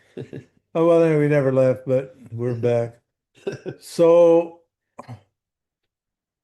arguments, questions, complaints, contributions. Anybody want to have something to say about this? Let me stop the sharing too so we can see the speaker. Here, hold on a second. Huh? I'm just gonna stop the So you can leave the share on. You want to see just this image or the people? Look. Oh, I want to see the people. Oh yeah, you don't worry, you'll still see the people. Why are we stopping the share? Because now they're seeing you. Okay, anyway. Okay, all right. We want to see the people. There we go. Yeah, we want to see the people. Yeah, and now they see who's speaking. Oh, I see. Okay, all right. Thank God I got somebody. Thank God we got Dave. I try to do it without help, and it's really hard. Yeah, it's hard to keep. You know, I'm old, and I got this senior moments and all. It's really hard to remember all this stuff, and it's really complicated. It's extremely complicated the way this is what we're trying to do. So,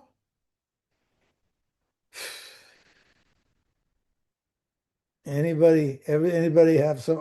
I pretty much Everybody's blissed out. talked out. You guys are all blissed out, I can see. It's hopeless. Can't get a satsang out of you. Thank God. No, it's great. Good for you. Good for you. It's just great to see you people again. It inspires me, you know. Just to see you every week and know that what you guys care about this great knowledge. It's just amazing to me, you know. And now we're getting pretty good at, you know, I'm getting pretty good at prompting this thing and getting these graphics and writing learning how to write it properly and really coming together. So I barely sleep anymore. You know, I can't. I'm so many thoughts in my mind, and as soon as the Ishwara starts its download, I just pop up and start to work. You know. Yeah. You know. And you know, my job is to kind of model this whole sadhana for you guys, because it's possible for anybody. It's just all you have to do is just do it, you know. I have a question. Yes, who's that? Brian. Brian, Yeah, hi, Brian. Oh, there you are. when you talk about asymmetric identity, you say it's not the same and not different. Why do you Yeah. explain it that way instead of saying it's the same and different? That's okay, either way. Okay. Both means the same. You just need to know in what sense they're different and in what sense they're the same. Then Okay. your knowledge is clear. Because people, if it's all the same, there's a problem. And if it's different, there's a problem. So I have to understand that from a third point of view, looking Yeah. at it from the awareness's point of view, looking at a sameness and difference as what objects. Because we have to present this in duality, don't we? Yes. I got to present, I can't, if it's a non-dual reality only, I can't present anything to you because there's nobody to talk to and there's no duality. So we need duality here. And duality is different from non-duality, right? And non-duality is different from differences, from duality. But I, awareness, am what? I know both duality and non-duality. So what? I don't have anything to do with either one of them. That's why Popeye says in the end, I am what I am, right? Is that right? He got the big muscles. He's eating his spinach. I am what I am. There's no, after I am, there's nothing more to say. And if you say something after I am, it's all what? Only because you are how you are, that you exist. And all of that's just words. And that's beautiful. Those words are coming out of awareness. That's the point.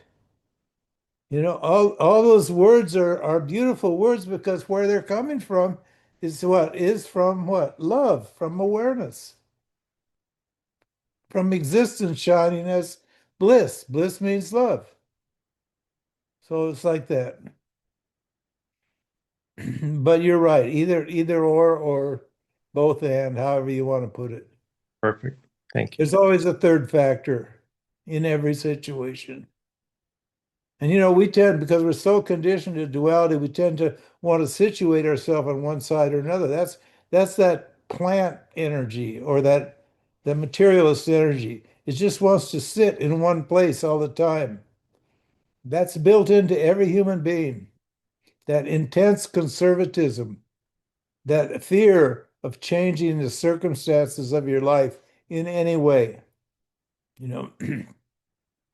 So that's the point of this lovely teaching. Um,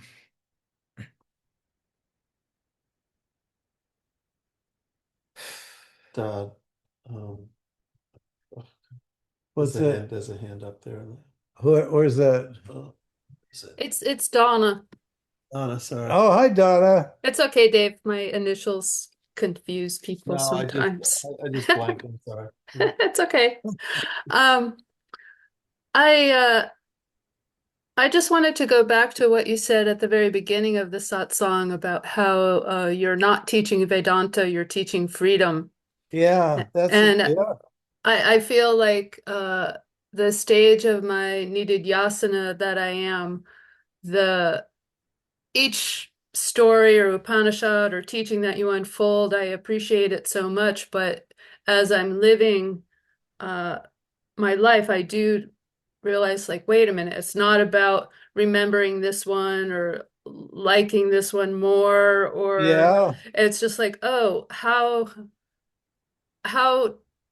does this um just point to the freedom that I am and have and live. And so I appreciate you bringing that up, because sometimes when you introduce yet another teaching, yeah. stream, it's like, oh, okay, is this one? Yeah, What's well, in here? What's in these here? are all But stories and dreams, absolutely.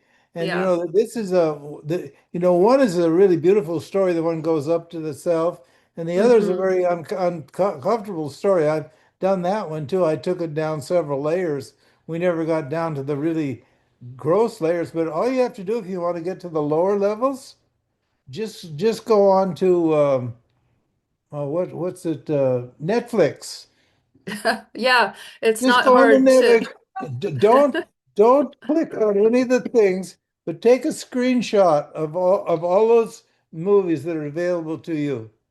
And Yeah, and I think probably 60% of them are shot in the dark. yeah. They're Well, it's honest to funny how those they're stories, the new. noir movies. It's supposed to be cool noir movies.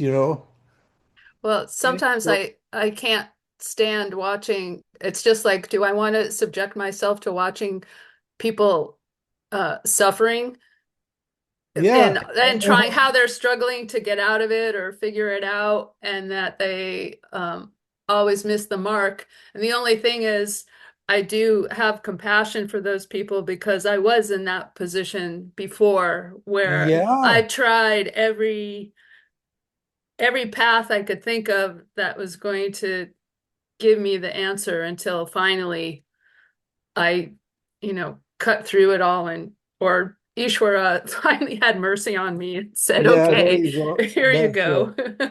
Yeah, thank you for and Well, your it's so amazing. You wonder, why do people want to go there with their minds?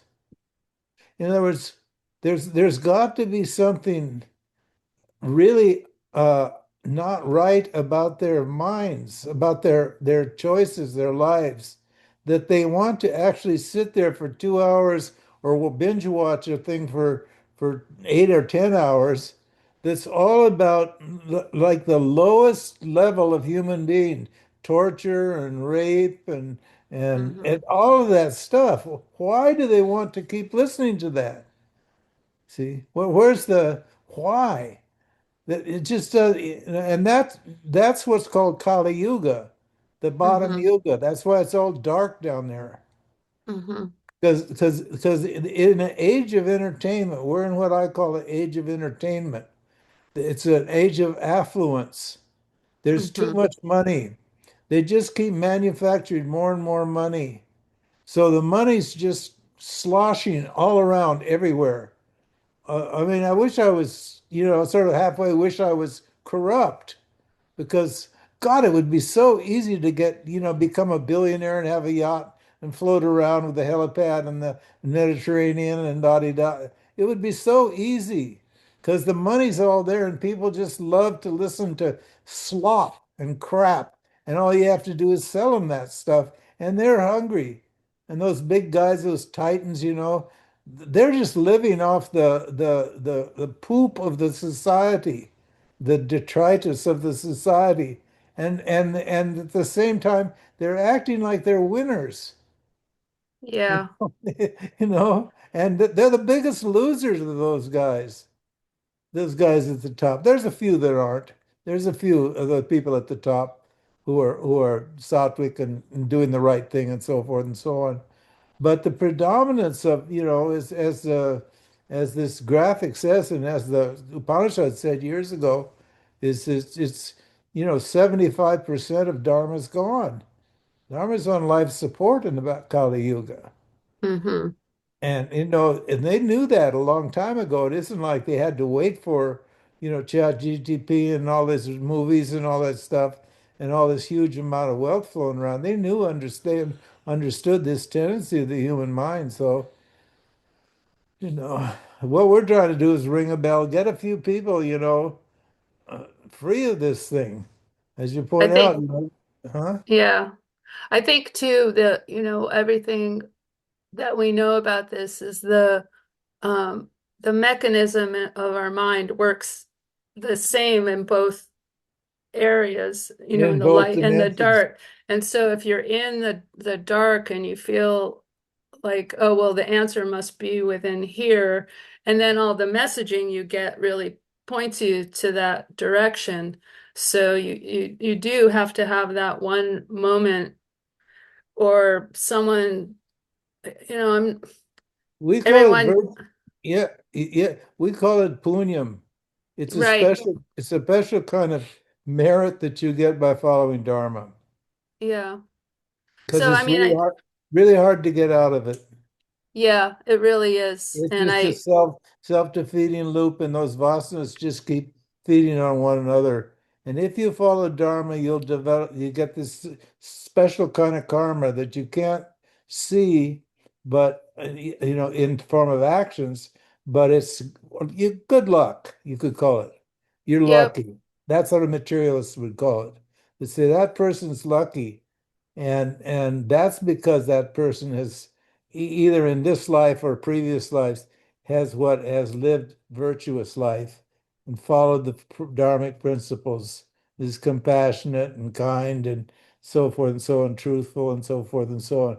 So, so there's a benefit from that. People think, oh, well, there's no real benefit, These guys, all these guys they're lying and cheating and stealing, they're getting rich, and the beautiful women are all hanging around and da-di-da-di-da-di-da, So, but they don't see that, they don't understand that that kind of a life has a downside, and that our kind of life, which looks like we look like losers, people think, we're losers somehow, and that we have a huge upside because we know something that frees us from this awful A- darkness. And that's the thing, to be free of needing to submit yourself to all of that.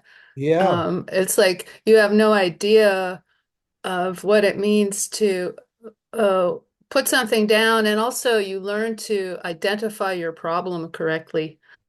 So that it's like, oh, yeah, wait, first, is it a problem? No. Does it have to be done? I don't know if I heard it from you or if I heard it looking at some other or reading something, that yeah. often when we need to change something or solve a problem, we always think about addition instead of subtraction. Subtraction. And so, Yeah, so much of what we have to do, I mean, renunciation, biggest subtraction yeah, ever, that it's like, well, let me take away, and then where's my problem once I just keep putting things down or taking yeah. things down. Or I think there's a little exercise where there's like a cube, and then it has one between 1 and 3 legs on it, and the problem to solve is make it be level.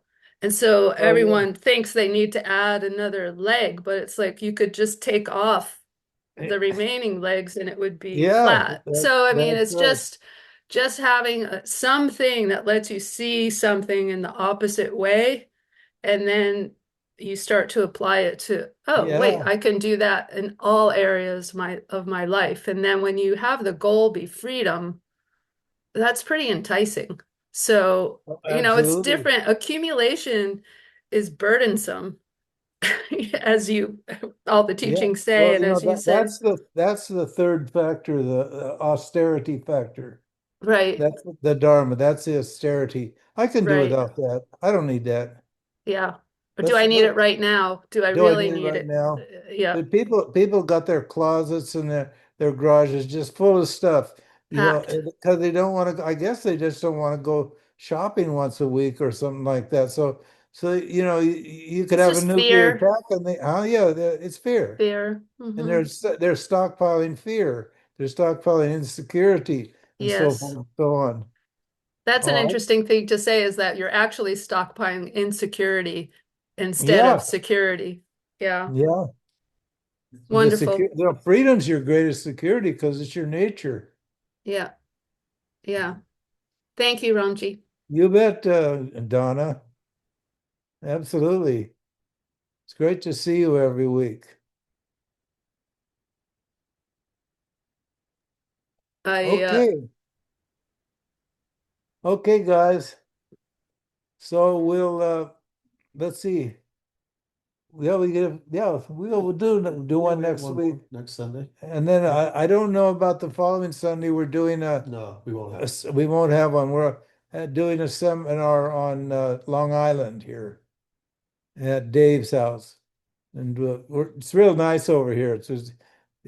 I'm glad we got out of Italy because it was getting hot. But here we've had rain and it's been really pleasant and cool, and it's really nice here. Oh, anyway, God bless you all, and we'll see you next time. And so now let's see, how do I get out of this here? Stop the recording first. I can do that. You want? I know. Here, let me do it. Okay, click on that screen first. Which one? This Okay, one? yeah. There you go. Now go Down here. down to there you go. Click that. This Yep. one. And then stop. Stop recording. Yes. Stop recording.